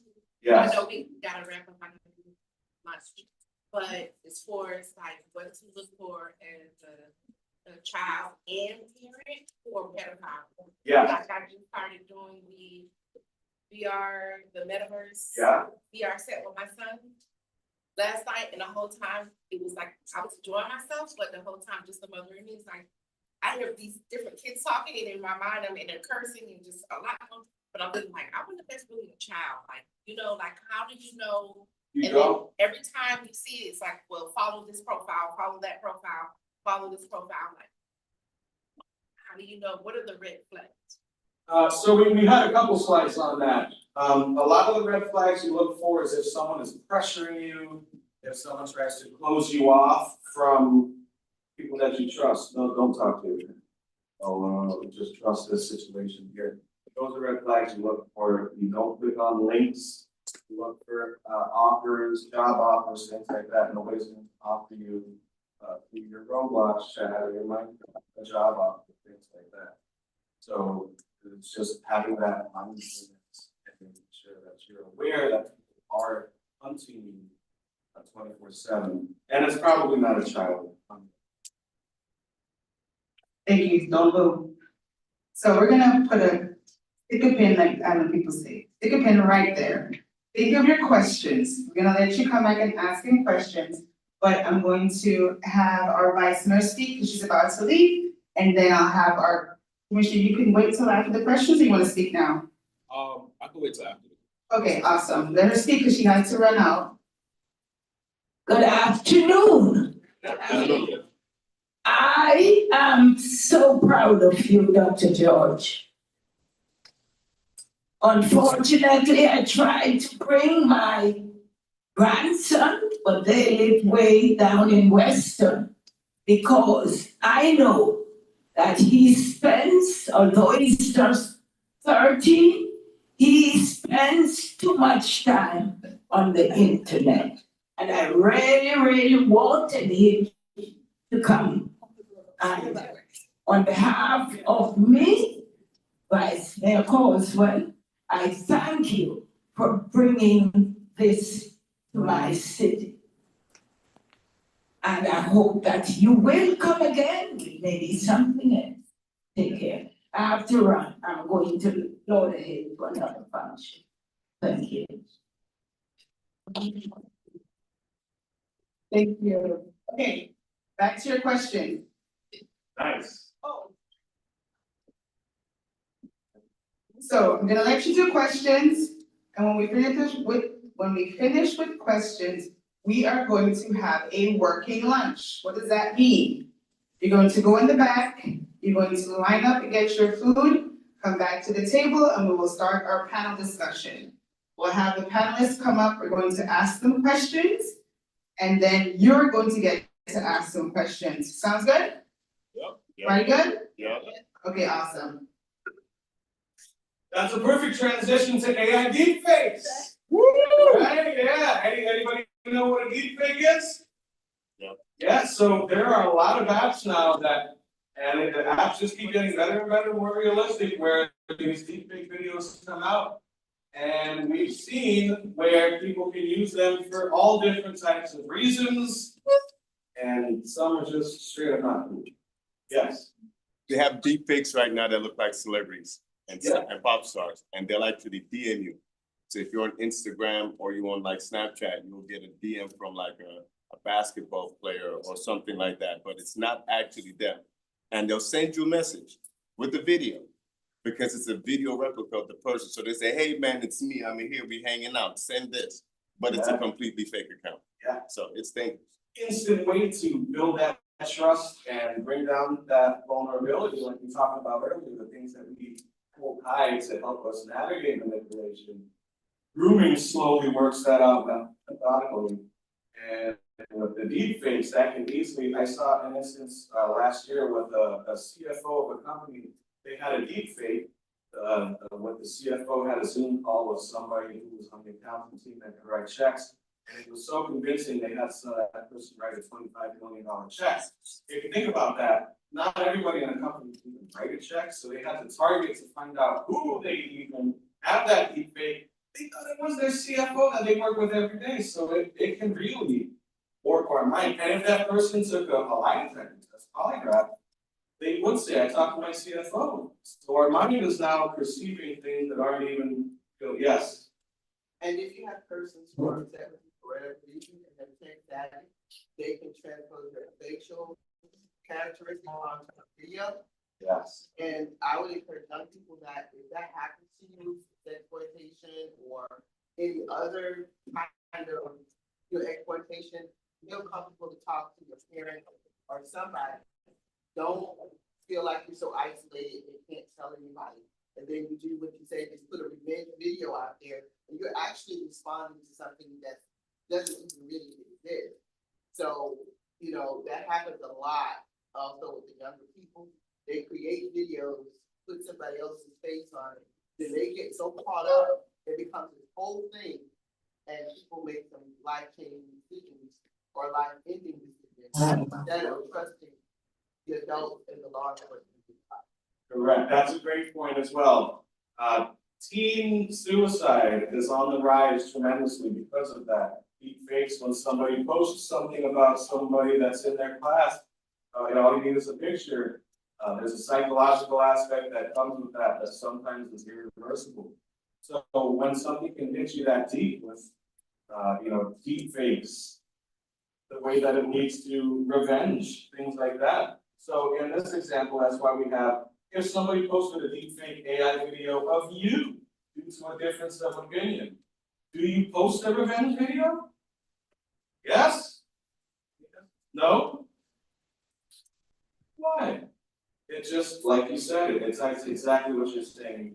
You fall into that cycle, you now start becoming more isolated, like we talked about in those previous slides, where you feel isolation, like what they do on the gaming apps. They systematically make you feel like you're isolated and alone, like you can't talk to somebody. And that separation is what allows them to continue abuse in whatever form, whether it's the deep fake. And you're right, the biggest rise that I've seen with teenagers is the use of deep fake technology with people in your own classroom. I know a woman that wrote a book called Keanu Reeves is Not Your Boyfriend. And it's for like what you were talking about, sir, with the example of the deep fakes. A celebrity might send you a video, real, it's not. Keanu Reeves is not trying to be. Yes. I want to share, I think that have heard about it as well, about the young girl, she had to be like a 12, and her mom had to, she ended up running away. She chatting to someone online, was even talking with them. They were able to manipulate the voice, so it seemed like she was talking to another teen her age or whatever. He's like, oh, yeah, you know, meet with me, finally, she goes out to go meet with him, he says her Uber. And they literally, I think it was so much in like Texas, because it was near the border. But her mom literally had to track it down, and everything, but it was really the work with her mom, she was just like nonstop. Like Taken, that's what it reminded me of. But they end up capturing her at the border in Mexico, and right across the what is it, the border, it's a whole truck full of men waiting for her, waiting for the Uber. So here it is, she's thinking that she's gonna go out and enjoy just being with her boyfriend or whatever that she's been talking to over a period of certain, amount of months. And these are grown men. They were able to manipulate her through social media. They exchanged numbers, and they were able to manipulate their voices to have her thinking that she was still someone her age. I saw the documentary, and also the one with the mother, where it was the mother committing catfish. In addition to the others, yes. So it can be anyone, and like in Roblox, for example, what happens a lot with one of the main tactics that they use is somebody will, let's say, buy a house, and kids can go play in that house. They'll buy you cars in Roblox, and all these assets that we don't have in real life, but it's in Roblox. So now when those kids come home from school, they go and play in that house, and it's really an adult criminal perpetrator monitoring, setting them up, grooming, setting up each one of those steps, and they're tracking it to AI and things like that. So it does go that deep, and we should just be connected with what children are using online, but offer up a safe space so that they can talk about it, because the answer to navigating it is not to stop using it. That's gonna make them want to use it more. And in a world with technology, like the example you tell your kid, you can't use the internet today. I gotta do homework, that's online. So we don't even live in a world where you're not using the internet as an option. It's more so, how do we learn what this is so we can navigate it safely? With the Roblox, you got kids that ages, let's say 6 to 12, birthdays or whatever occasion. They don't want tangible like gifts anymore. They want Roblox. Yeah, shiny. As human beings, we all like bright, shiny objects. If you show me nice colors and things, woo, you captivate me.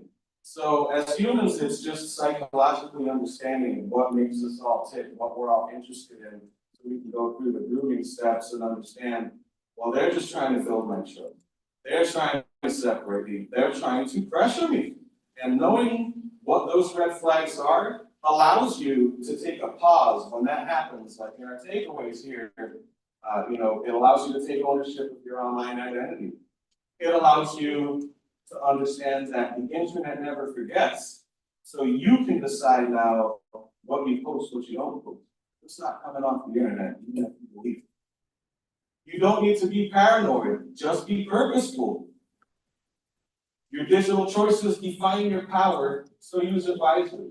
So I'll leave you with the last two, which is just, if everybody in here today could just make one personal digital goal, and that is either cleaning up your profile, strengthening your passwords, looking at your privacy settings, and thinking before posting when emotional, that is already the first step into controlling your decisions.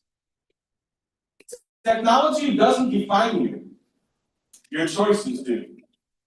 So I want to leave everybody today with those thoughts, and I greatly appreciate the opportunity. City of Lauderdale Lakes, Dr. JBT, unmute yourself. Everybody here, thank you for listening and talking. Follow us on social media. You also have a friend for life in me. We do this for a living so that we can help our communities and share our global experience. So you now have someone you can talk to at any point. We always have resources, and we're willing to make resources if there's something that is upticking in society that we need to learn, settings, things like that.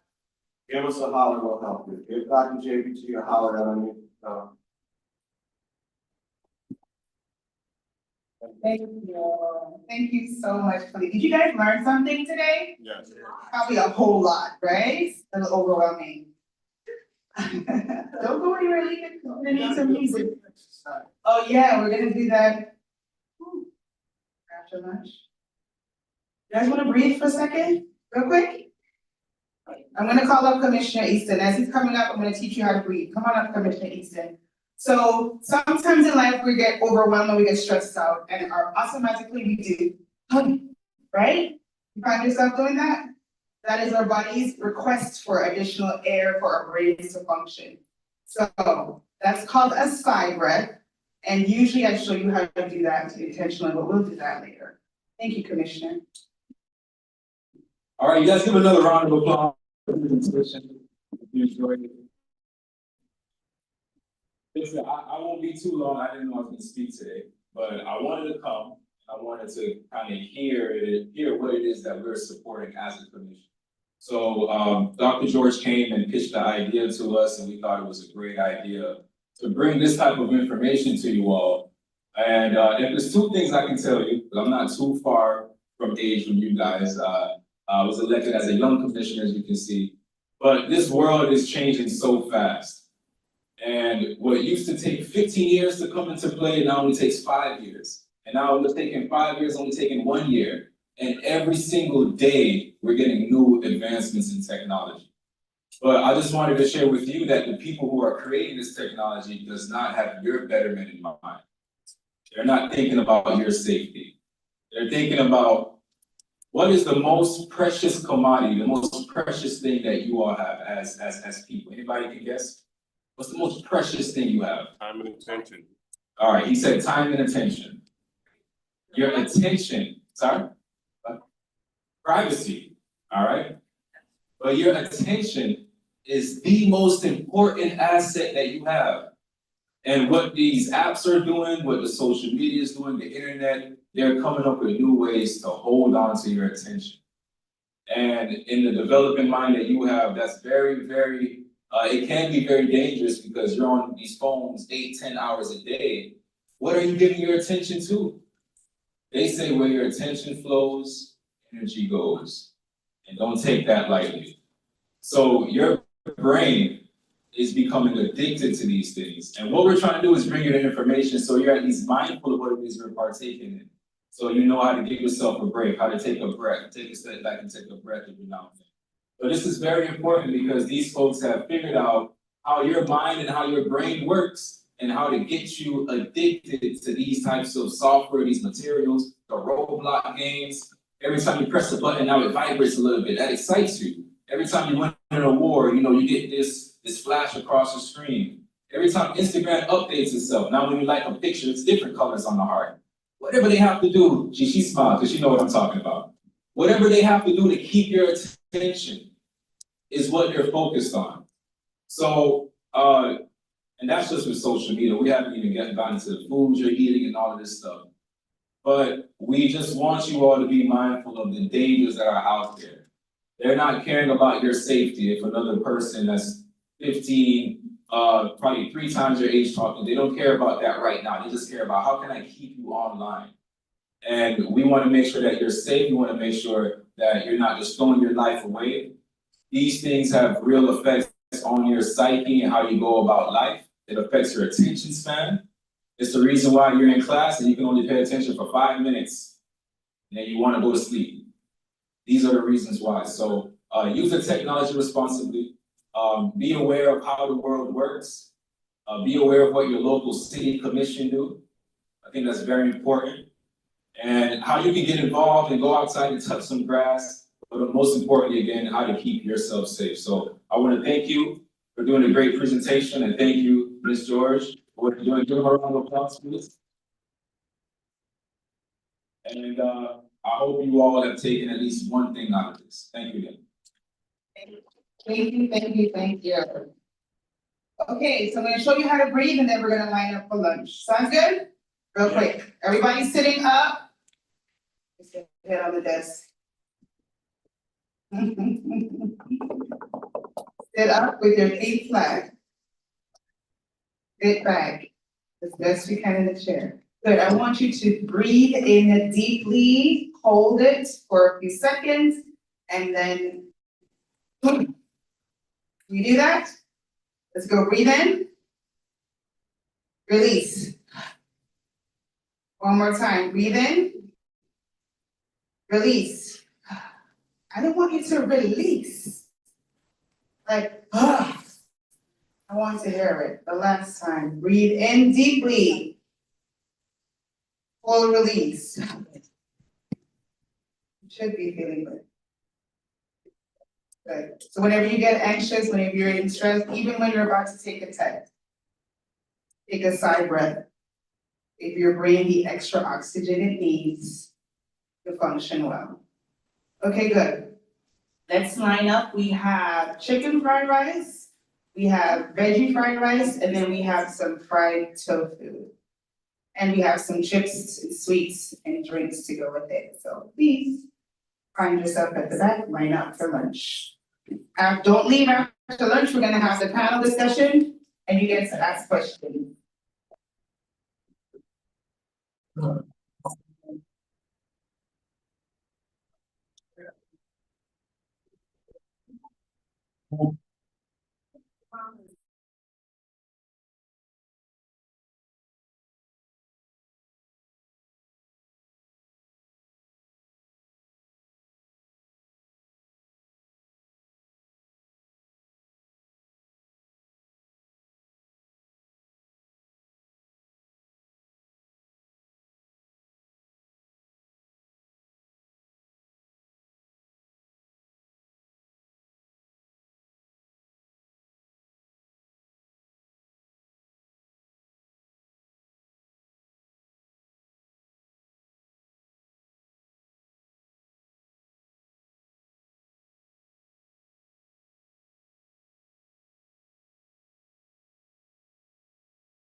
and Development Center where we teach kids how to be entrepreneurs and creative, adults and things like that.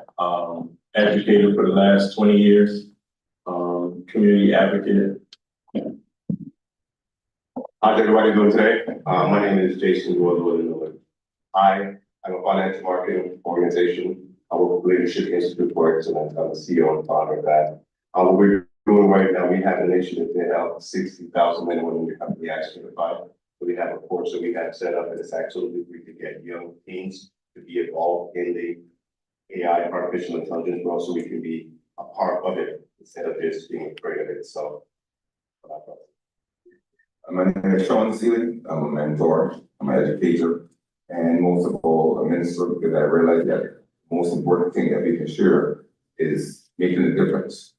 So for me, it's not just about the accolades, it's about the fact that I'm trying to mentor young men, young women to become more evolved and involved in their society and be productive citizens. Hello, everybody. My name is Rohan Salman. I'm a deputy with the Borough Sheriff's Office. And my role is a road patrol deputy, more inclined to community policing. I've been with the Sheriff's Office since 2021. Before that, I worked with the Borough County School Board, and I'm here to answer the questions. Good afternoon, Borough County Sheriff's Office. The Executive Lieutenant for Central Borough and Montville Lakes. Sheriff's Office, 14 years, here to answer the questions that you guys have. Good afternoon, everybody. We go way back. I'm Khalil Hack, the founder of Take It Light LLC. We're a cybersecurity company here in Broward County. We have over 20 years of experience, and we went over in the last session. We're looking forward to today's panel. Thank you. We want to thank our panel for taking the time to come and have this courageous conversation with us. One of the first questions that I'd like to ask the panel to reflect on, we know that teens make dozens of quick decisions daily. We see that as educators, we see that in our current field. One of the questions that I would like to ask is, what's one small decision they often overlook that can end up having lifelong effects for them later in life? I like to start. And one of the things I've talked with the youth that I work with, a lot of times with kids and even adults, when we face situations, we face them with our emotion. Something happens, we react, then we think about it. A lot of times when we do things that way, we end up in situations we don't want to be. Sometimes situations we can't get out of. So my suggestion to you would be do things in reverse. Think about it first. What's the good, what's the bad, what's the pros, what's the cons? What could happen to me if I do what I feel like I want to do? Once you've taken the time to think about it, then you put your action into the plan, your plan into action. And when it's over, you can have feelings about it. But if you do things in that order, 9 times out of 10, you'll stop yourself from doing something you may regret later. I also want to piggyback on what William said. Many times like kids don't ask questions. Just go into it because they figure, seems like something is good for me. But sometimes if you just look back and ask, like, what could be the effects? I know it seems like that's an adult more thinking, but the reality is that there is in society now a battle for you kids. There are trying to get you because you're the next generation that leave a legacy of things that they would want to get out of you. And so if you just sometimes just stop and ask a question like, how will this impact me or how will it impact my family? Because many times you don't realize that when you make a choice, it's not just you that's going to be affected. It's going to be your parents, it's going to be other relatives that love you in other situations, circumstances now that will teach you out of that scenario or situation and put you into something worse. And now you may not be able to even build yourself out.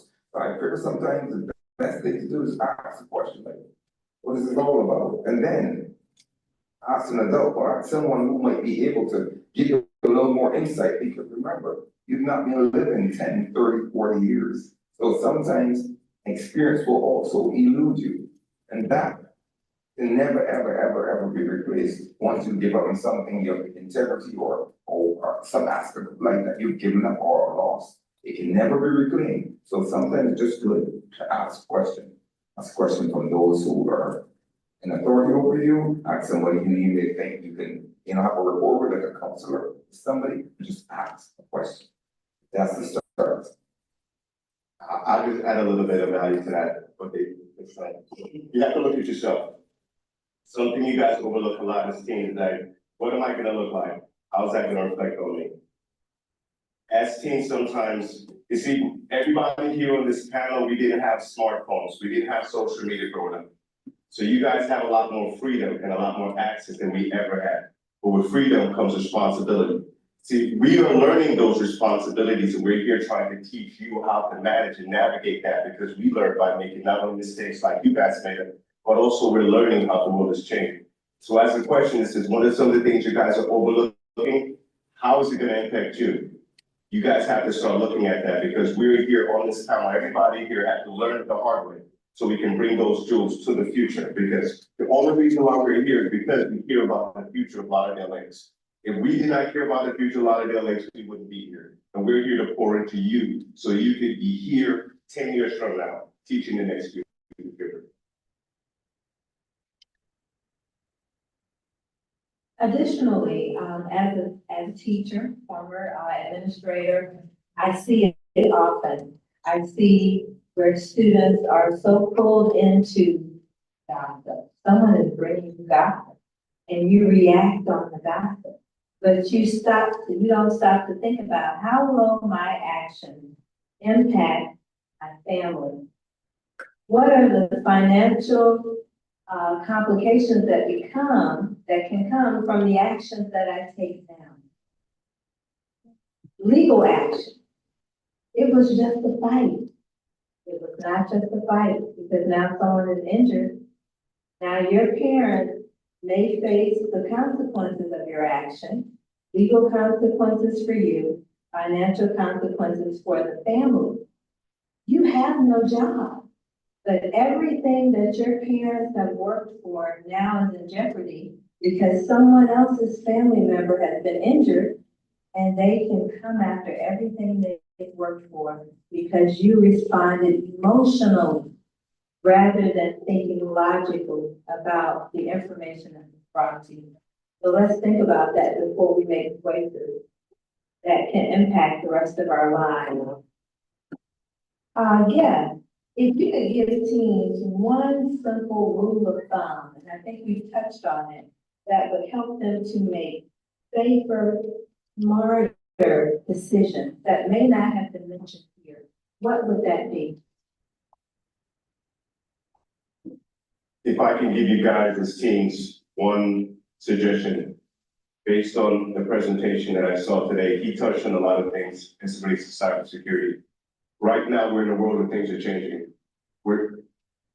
Today, in the last 30 days, there's in the state of New York, I'm glad that it's not our state, but people who are sharing pictures and videos of minors in explicit manner, it's rampant. And not a lot of it is being investigated. So what I want to share with you guys is, you're not seeing the other side of the enemy. So you have to understand that the devil's always after you, but in the real world, when you go online, these are things you have to be aware of, because you might not be paying attention to the pictures you post, you might not be paying attention to the argument that you have, but there's somebody else grabbing your picture, your information, and using it for reasons and purposes far beyond what you intended.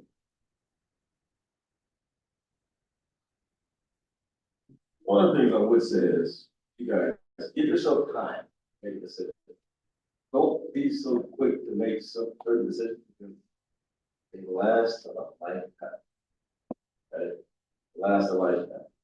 But also, I see a lot of leaders in this room, so be okay with making decisions that are not always popular. Don't be so quick to go along with the crowd. Be okay with standing on your own and doing it right.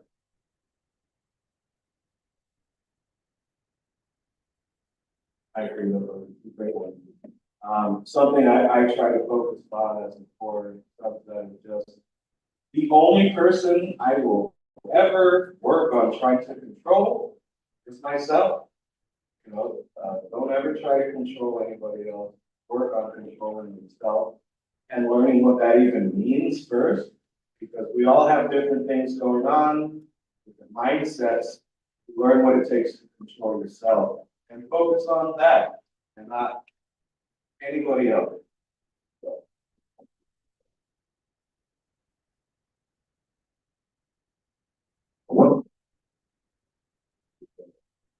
One of the things I would also say is, when you're in your teens, it's all about who you associate with, and I get that because, you know, I have a kid, and when I'm talking about stuff online, he's talking about kites and not, and actual speed and all these things, and I'm like, okay, so I see all the influences that you guys have and things that matter to you, and that's okay.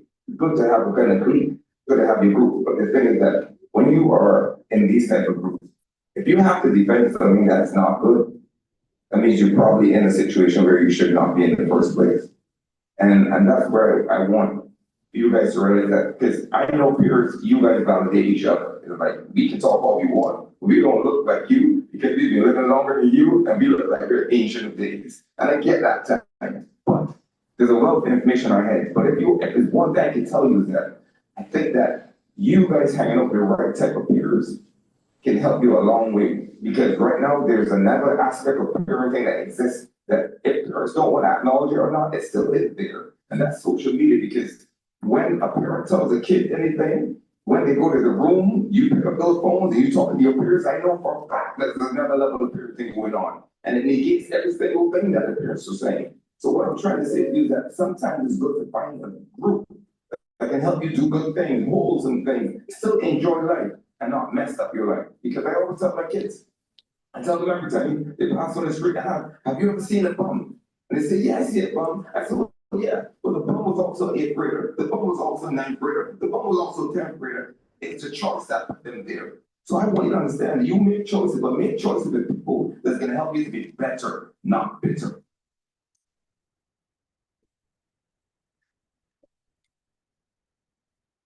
The one thing that I would leave with you guys is a lot of you are still trying to discover who you are.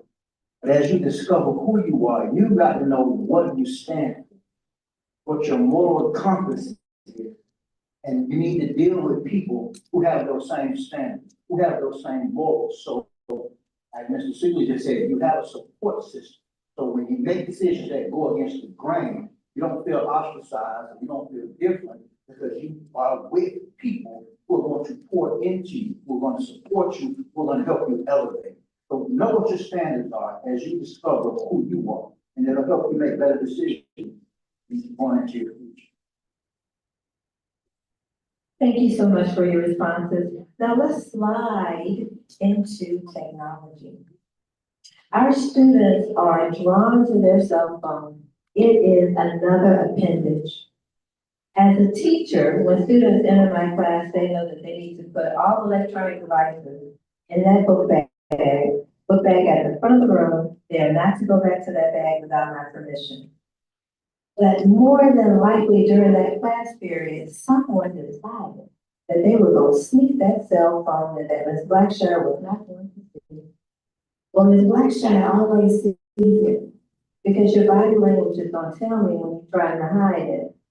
Now, when we think about that, let's think about the digital world. Let's think about the choices that we make.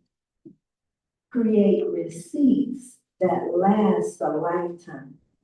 When you see your buddies in the hallway making TikTok videos, they're in the bathroom making TikTok videos, when they are sharing photographs of a fight, when they're doing this, that, and the other with those cell phones, those are receipts that show the movement of where those things originated and who it was passed to. All of those things, now you're tied up into something that you really shouldn't have been in the beginning. So let's think about this question. Have you ever seen a post, a comment, or a DM affect the teen's safety or future opportunity? Yes, I've known kids in some of the ministries that I've worked in, as well as athletes, that because of their social media history, it's cost them scholarship. Because they've applied to certain schools, and schools do background checks now. They check their social media history. And the things they found in these children's history cause them to pull back scholarships. You gotta realize, this school giving you thousands and thousands of dollars worth of free education. And their name means something to them. So when they invite you into their institution, they want to make sure you're not going to bring a black eye onto their institution. So when they see things that don't line up with their standards, their beliefs, or their moral compass, they're going to pull back scholarship. So be careful of what you post. Be careful of who you follow, because it follows you.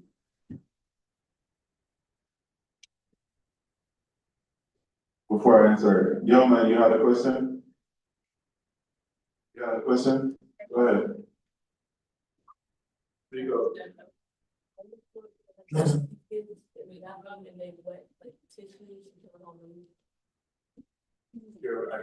Let me get the mic. So I can get it.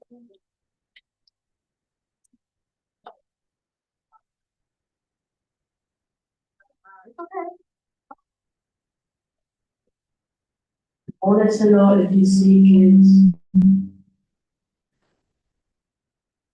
I wanted to know if you see kids wet papers out and then just throw it out the roof in the bathroom.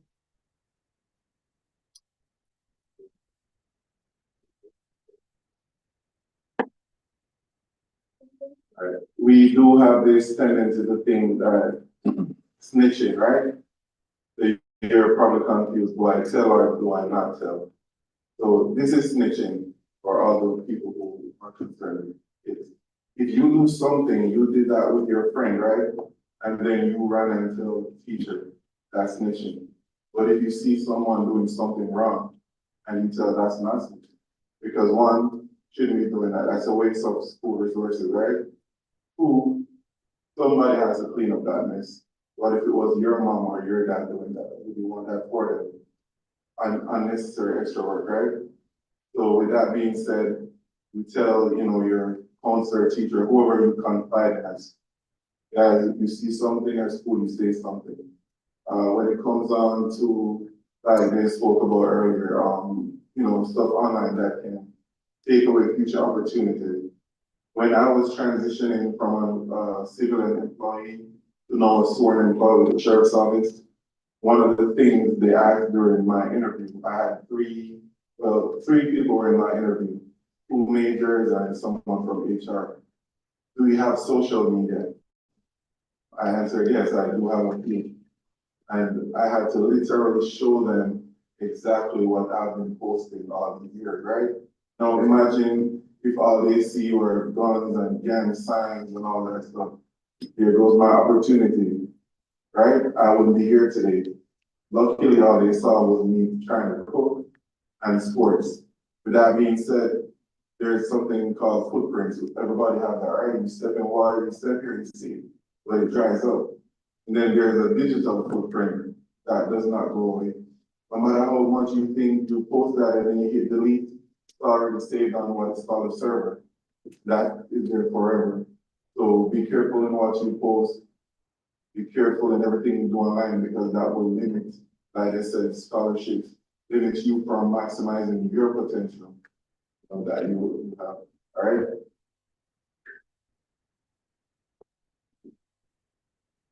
There's a few here, I'm trying to think of 50 examples, but to the gentleman on the end, that ties into even on the first slide. Remember, we saw there was a young lady that lost her scholarship. We looked at the article together in the news.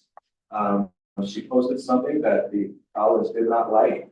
And exactly what he was saying, it tied into that. They did not like it. She didn't represent the school well. They pulled the scholarship.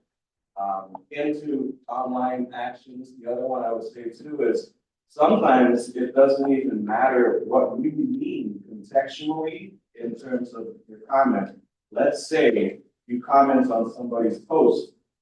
Somebody else could read that and misinterpret it or miss one sentence, one word, and completely change what you actually meant. By an assumption, they could assume something that you meant. Oh, I thought you were talking about me. I've seen where physical altercations stem from, to the question, hey, I saw you post this, I saw you commented on so-and-so.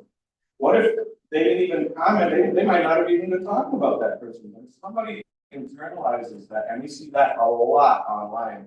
Everybody's internalizing it with an opinion or an assumption, and their own perception becomes their reality, and we can all get caught up, teens get caught up in that every single day when it comes to these assumptions that have either misread, and now it's something that they really weren't even talking about, something worth escalating, might now get unintentionally escalated and turn into something that can change everybody's life for the rest of their life. Not change that from based on an assumption that's true because we comments on it. Another thing I wanted to add on that is that, when I deal with my kids on a daily basis, I often have to tell them, you got to be mindful of every situation, every choice that you make. And just recently I had a situation where I had, my kid, very intelligent, gifted kid, was in a group chat with 3. And in that group chat with 3, he said something out of context, got a little angry and, he pushed back. One of the friends that was in the group of 3 took that statement and posted it in the chat with 18. Long story short, police was at his home investigating those assertions. And the thing I always say that you guys must realize that your generation, we talk about speaking different languages. The language that you guys communicate with is social media. That's the language of your generation. And it will be for many, many years to come. The problem is just like when I grew up, being told to, coming from a British context, speak well, use, say, things appropriately. The reality is that you guys have to realize how to speak as well online. And the things that you say, the things that you post, the things that you do, because like I said, there is a digital footprint. Yes, it will not go away. You may expire before those thoughts go away or those things that you post go away, but the reality is, it will come back to haunt you. Another aspect of it is I always tell my kids, like you guys only know one letter in the alphabet. That's all, because you circle around the persons who are going to fight, and then you start posting, you start recording, you do all these things. I'm like, are you guys kidding me? And then you think because you're not involved in the fight itself, but you are an accomplice, and you are asserting now the unnecessary and unwholesome nature of seeing somebody being murdered or being beaten or what it used to be, and then you post that. So what does that now say about you? The reality is that you're not thinking about how that look, how you look. You're thinking about how bad the other person looks, but how do you think you look when you're taking somebody's pain and just spreading it like propaganda? These are things that you guys must be considerate of as well, because what if it was your brother? What if it was your sister? What if you're, someone that really close to you? What if it was you? Because we don't tend to think long enough about the repercussions when we are not the first party involved. So I just tell you guys, just honestly, just think about the fact that when you make choices, online or even in life, think about the impact, because you have a long life to live. And how you live that life will determine by the choice that you make now. There's so much value. I hope you guys got something from that. I want to give it to you in a real perspective, because a lot of what we say can seem so far off because we're up here. But on a real thing, Marjory Stoneman Douglas, right? That started from a bully situation. And he couldn't get away from the bully situation at school. They followed him on social media. Kids at school were bullying him, saying he would be the kid to come back and shoot up the school. So if somebody didn't stand up to support him, if somebody didn't say, stop bullying him, we could have avoided all of that. So we are all to look at ourselves. Your phone is not just a phone. It's a superpower and it's a landmine. So like these gentlemen just said, or this esteemed gentleman just said a while ago, he had a team that he was working with. It went in a group of 3. And from a group of 3 conversation of him blowing off some steam, it went into another group, and before you know it, you got something bigger. It can go that fast or that simple. So it's really key and really important for us to pay attention, especially you guys, to pay attention to the rooms that you're involved in. It's okay to say no. Just like she asked the question, have you seen a situation where social media or the smartphone changed the child? Absolutely. Because you could be having the best day ever, and then you go online and before you know it, you start scrolling and you see some stuff and it just start making you feel bad. It's attacking your insecurities, it's looking at different things, and we have to now have that control to say, you know what?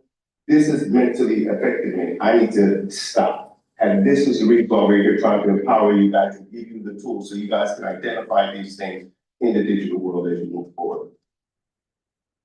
Just real quick, how many of y'all have, spam accounts on Instagram? Raise your hand. How many, be honest, how many of y'all have spam accounts? I'm pretty sure every single one of y'all have spam accounts. Us adults who work in the schools, I work at Allendale High School.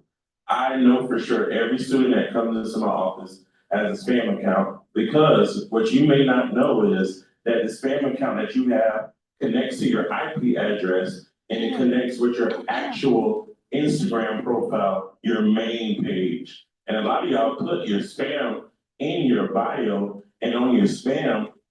And this is, I'm not saying that y'all do this, but y'all post certain things on the spam and people are sharing that and sharing that. I can still see that. I have a ton of students that follow me on my personal Instagram page, and I see everything that they share. Some of them have even added me into their close friends where they're posting inappropriate things. I go ahead and delete it, because I don't have time for that and I don't want that connection. So I'm gonna just say to y'all, if you have a spam page, please be mindful of what you post on there, because it's gonna always come back. Just like they said, the cookies and all those other things, all of that is connected. So just be mindful of those things, guys. Yes, ma'am. This is just another range. I just feel like, another thing is kind of. Mike is coming. I was saying, another issue as well as far as the bullying, also the sexting. So I know there's an issue where you get called on that too. Okay, we're gonna call you mom or, you know, this and that, your parents, mom or dad, I'm sorry. So it's for, especially for the two police officers. Are there any consequences, like for if kids are found, you know, doing the sexting back and forth or provocative pictures, like you elaborate on that? Because that's also an issue, because now, when I was in school, it wasn't, okay, I was like, you know, or something like that, but now these kids are full blown operating as if they're adults, and it's distasteful just as an adult, you know, but these kids are, it's like the new norm, and it's like, what, you know, even when I'm listening to my friend girls and they tell me what they're going on with their kids, and come to find out, like, it's like, the pandemic is bad, like, they don't, they don't think anything's wrong with it. Oh, I just did this, I just showed them this, it wasn't that, and I only did this, but like, big girl, like, this can go a long way. Once it's out, you can never put that back. You can never put your dignity back. So. There are different ways of handling that. There's the school way, how they handle it, and then there's law enforcement, how they handle that. And you're absolutely right, because now when it's passed from one to the next, you're passing from another. And I know you get that often, right? Yes, we do get that. We do get that.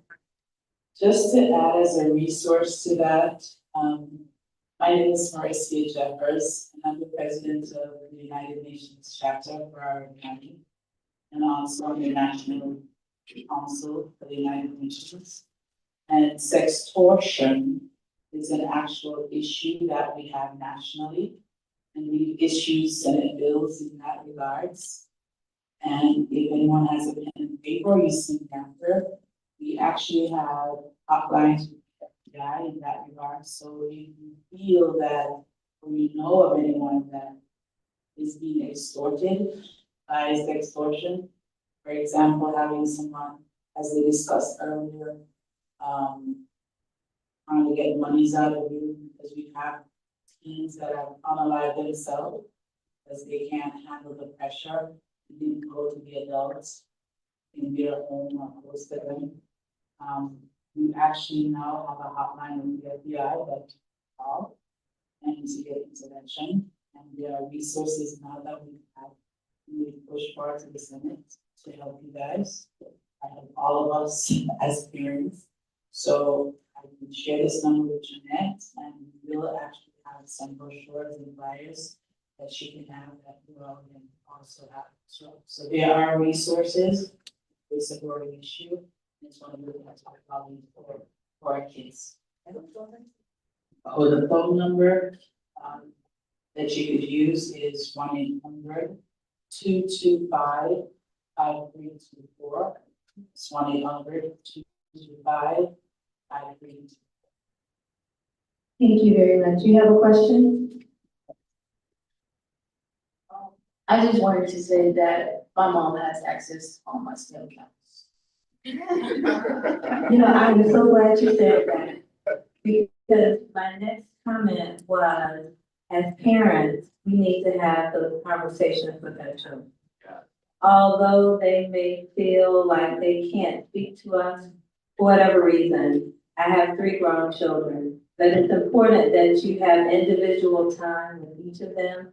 And even if it's bad, they should be able to come to you knowing that you are the first line of defense for them.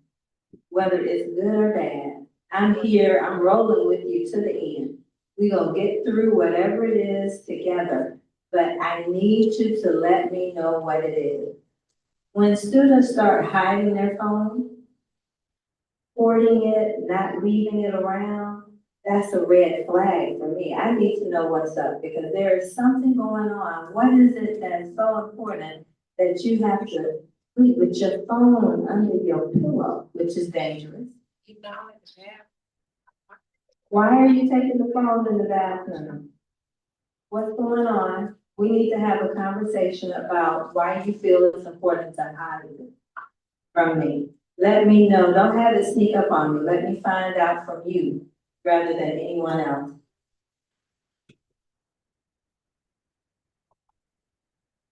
I like to say this to the parent. You got to know your child, because although they may need a phone, some of your children only need a flip phone that calls anything. You know your own child, but also in your home, there should be a certain time where your child's phone is in a specific location and is put up for the night. They don't need it at night. 8:30, 9 o'clock, it should be in my room on the charger. You can get it tomorrow before you leave. I'm glad the young lady said she shares her spam accounts with her parents. Because as parents, you need to know what your children are. Children, you need to know your parents are, as Ms. Blackshire said, your first line of defense.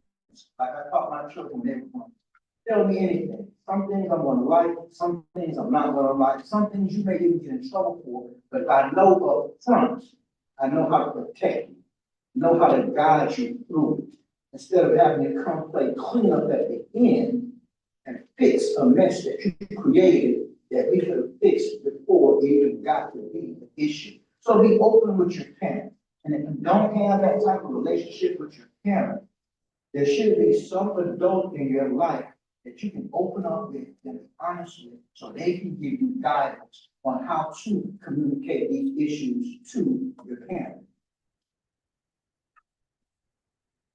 Any other comments? All right, in reference to your question earlier, all right, explain to your children that if you distribute certain images, depending on what's in the actual image, you can be criminally charged. If you distribute an image of a minor, you will be charged for that image. And everyone who possesses that image and distribute both will participate in the charge. You hear me now?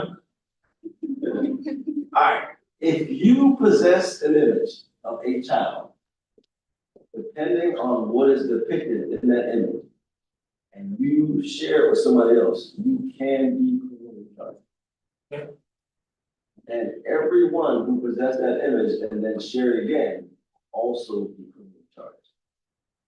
In some cases, you will be required to register as a sex offender. Never goes away. Again, you will be required to register as a sex offender, something that you did. You would have. Don't you tell them what they should do if somebody sends that to them unwanted?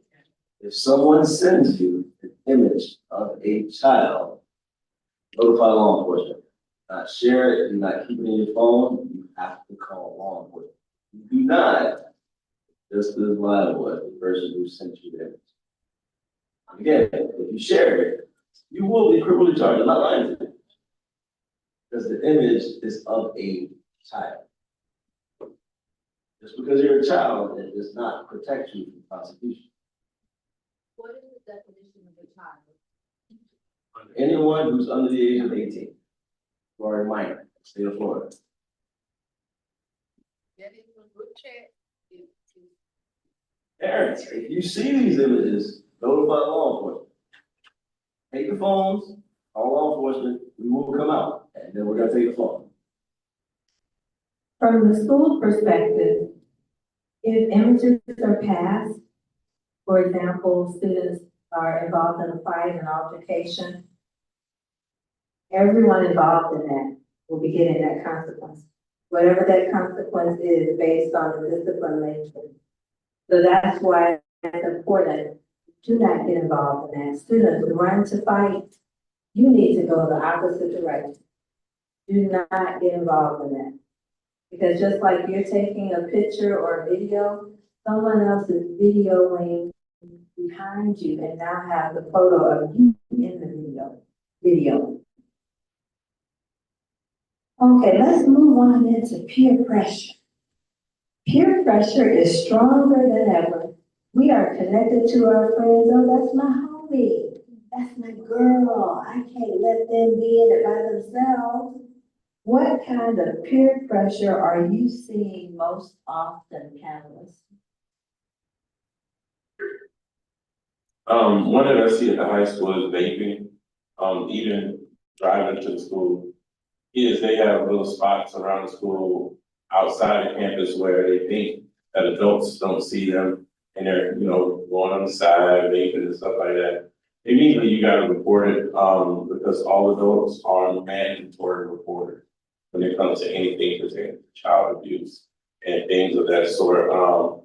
Another thing is, peer pressure to fight. Fortunately at the school I work at, the fighting has gone down tremendously since our new principal has, come in. But, that's another peer pressure thing. Cause, I've even encountered students who, they don't wanna have a fight with the person that they're having a problem with. They'd rather sit down and talk with me about it and things of that sort. But then social media comes into play, the group chats come into play, and, just the idea of not being someone who is seen as a punk or something like that come into play. So, those are just the things that The piggyback, I worked as a behavior specialist for many years. And a lot of the kids that I dealt with who were in fights, when I talked to them individually, neither person wanted to fight. But because they decided to put their problem out there publicly, other pressures would come. Oh, you scared of that, you scared of that, or you soft if you don't do this, you're a punk if you don't do that. And the crowd would cause them to engage in behavior that neither one wanted to engage in. So if they would have a problem with somebody, they wouldn't talk to them one-on-one. You don't have to tell Susie and Sally, but Susie and Sally are going to tell Jenny and John and John, and they're going to issue an edict to get everybody to boost you guys up to fight. Don't be afraid to talk to an adult, or if you need to, get a mediator so you two can work it out. That doesn't make you the soft one. That makes you the strong one, because you realize solving a problem with my head gets me further than solving a problem with my fist. That's actually a very good point. I brought up something earlier, MSG, because my daughter was going to the school at that time. And we have to have that courage to stand up, right? See, it's one way to look at it from the side of it happening to you, but it's something else when you see it happening to someone else. And with everything that happened and with all the lives that have been changed by that, I would encourage each and every one of you here today. If you're in school and you see somebody being bullied, the peer pressure is just the same because everybody will stand around and watch. Everybody will pull the phone out and laugh. Everybody will rag on him and drag him and laugh at him and put it all over the chat. But that's the difference. The same peer pressure, it goes both ways. And we are also responsible. So again, your phone, it's not just a superpower, it's a landmine. And as you learn from everybody here, it follows you. So it's not just something that's simple, oh, I just put this out and that's it. No, like you just heard the officer said, any images of a minor under 18, just you getting it reported. Because if you share it, you're just as liable. That's how real this world is right now. See, we never have to deal with those pressures. That's why we're here trying to help you guys understand the level that you have to deal with. So pay attention to that, because peer pressure goes both ways. It's one thing to go along with the crowd, like he said, and everybody just vaping, but it's something else to see somebody else being bullied and everybody just doing that and you not saying anything. It's just like you could be the person across and nah, man, I ain't gonna be vaping with y'all and you walk out. You could be the same person say, hey, stop bullying that girl or leave him alone. And just that one voice could make a difference and make a major change.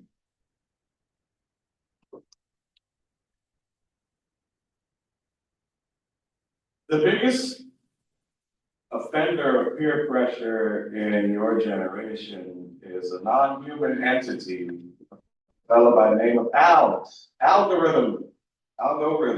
And it's not one algorithm. I hear a lot of people talking about the algorithm. It's multiple algorithms. Every app you use has its own algorithm. Your phone has its own algorithm. So there's thousands of different algorithms that you deal with on your phone. What that means with peer pressure, statistically, nobody knows you more than your algorithms, unfortunately, on a statistical level, not deep like your connections with your parents, family, and friends. And what I mean by that is they're using data scientists, people who study data and psychology with the goal of how can I peer pressure anybody who's using the phone, teens, people my age, peer pressure somebody into buying something. I've seen people leaving the house, something just as simple as your outfit. Hey, I want to wear a green jacket to the party. If you go online and see some stuff, the internet will tell you who you should be, regardless of if you want to be that person. And they don't care about you, like someone said earlier. They're doing it for whatever the latest trend is that can get advertisers money. It is not your best interest. So it's important to recognize that the algorithm, and the reason is because it's like when you play video games, the boss level is a mirror of yourself. Typically, the boss level when you play a shadow, and that's because it's an AI of your character. So when you fight that boss level, they know all your moves. Same thing with the algorithm with peer pressure on the internet. It knows everything you like. If you're not looking at it, your notifications are going to start upticking. They're going to start getting more desperate. Your notifications are going to say things that will make you go to the app because it knows what your mind likes. And that's different for everybody. It's extremely dangerous and it's specifically individualized to every single person. And that's why I say peer pressure from the digital side seems to be the algorithm. That's their job. Question. We have one question in the audience.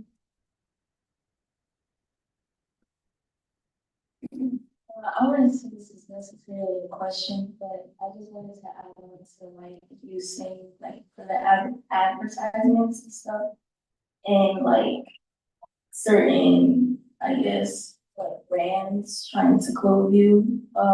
Be yourself, have your own style. No matter the judgments that you get from other people, you don't necessarily have to go off about your style based off what you see on social media. And then as for vaping, don't get yourself peer pressured into that. I don't think it's taken seriously as well as it should be. As for the amount of nicotine that's in the vape, and also the way that it affects your lungs and your well-being and your thought processes. Thank you so much for that, and it falls right in line with what I was thinking. The ability to be yourself, the courage to stand up and say, no, this is not. Let's move on into emotion, stress, and mental health. Our feeling, what are we feeling? Loneliness, anger, fear, missing out, taking on risky behavior. Let that sink in for a minute. Risky behavior. As a teacher, I often tell students, sometimes you have to separate yourself from people. I can be your friend outside of classroom, but in class, I need to get my work done. It may mean that you separate yourself completely because you see behavior that's not aligned with your belief system, what your parents have instilled in you, and you need to have the courage to say, I need to back up. This is not going to work. And you don't have to explain it to anyone because it's your life. You get to choose. You make a decision. Let's think about this question for a minute. When teens are overwhelmed or pressured in the moment, what is one healthy coping skill they can use in that moment? Breathe, mindfulness. Take a moment to really evaluate what you feel, why you feel that, or at least try to figure out, what am I feeling? Why am I feeling that? And go through the exercise we talked about in one of the slides, that tool to understand what your emotions are, how you feel, when you feel those emotions, and maybe identify what is causing it to help you really build that portfolio of understanding what your emotional intelligence is and things that you value, things that bother you, etc., to help you manage that.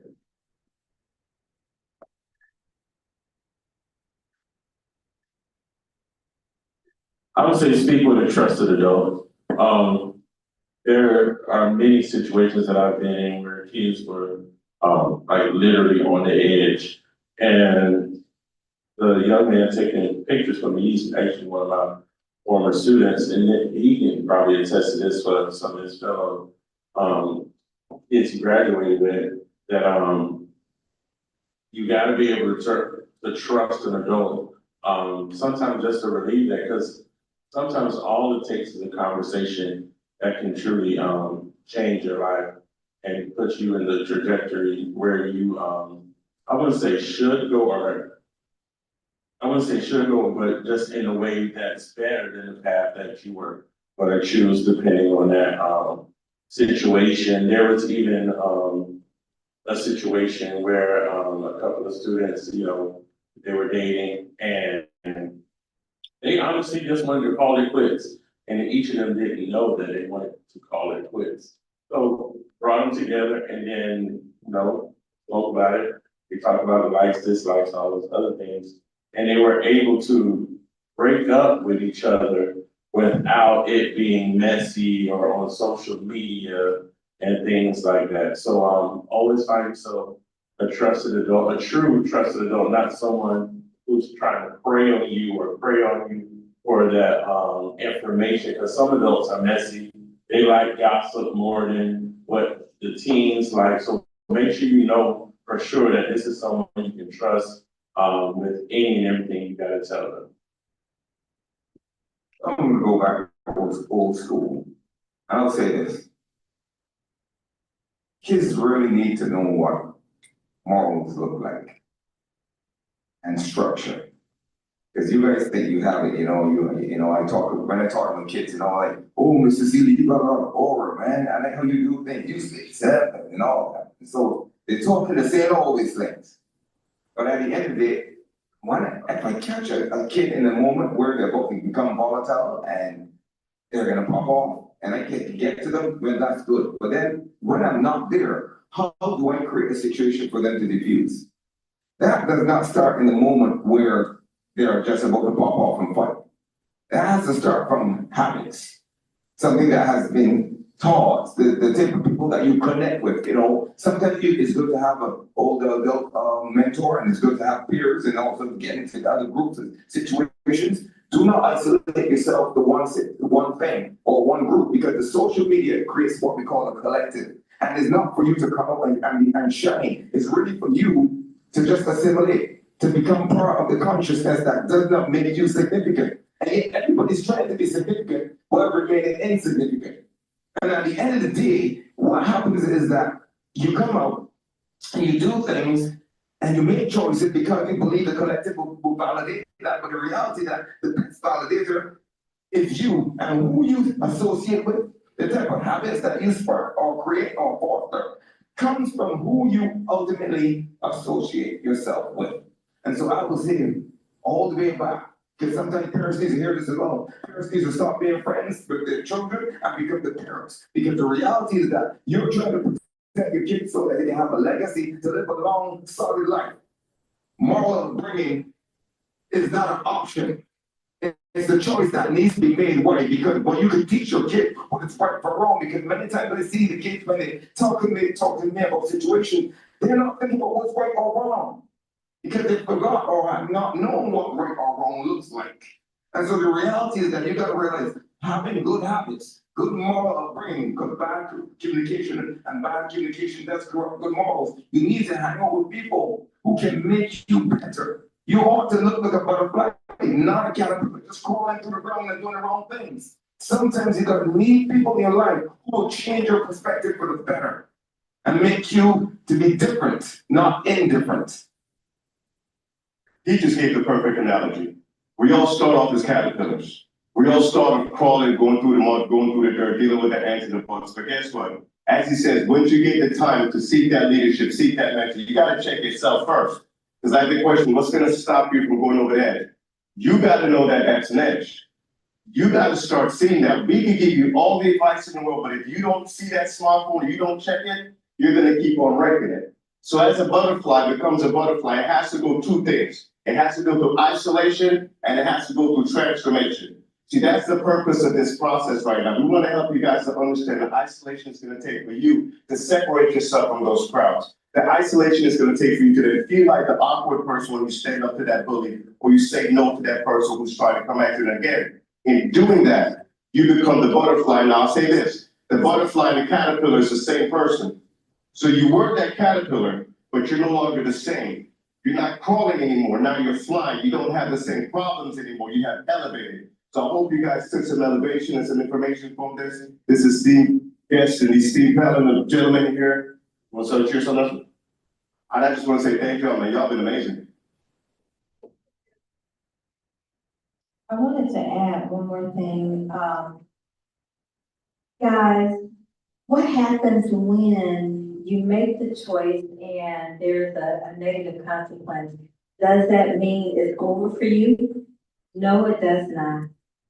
You have an opportunity every day to start over. You don't have to bring yesterday into today. You get an opportunity to start all over again. And that's what we have been given each time we open our eyes and we see a new day. So don't think just because I made a poor decision that this is the end for me. This is an opportunity for you to help someone else not make that same decision in their life. Do we have any other comments or questions from our panelists or audience? I'll just say one thing real quick. In 5 years, all you teens here, you guys are gonna see robots, you guys are gonna see AI, you guys are gonna see technology change rapidly. I'd encourage you all to get on the other side of it. Don't just be on the screen scrolling, watching all these things. Don't just use the ChatGPT. I encourage you all to learn, because in the next 5 years, the world is changing, and what's gonna make the difference if we are represented in that future is if we take the mantle. Now, we're here doing our part, but again, the future are you guys. So we're here trying to help you to understand as technology changes over the next 5 years, between 2025, you're going to 2026 now, and 2030. So within the next 4 years, You guys are gonna see things that you never ever thought. You can remember me saying this to today.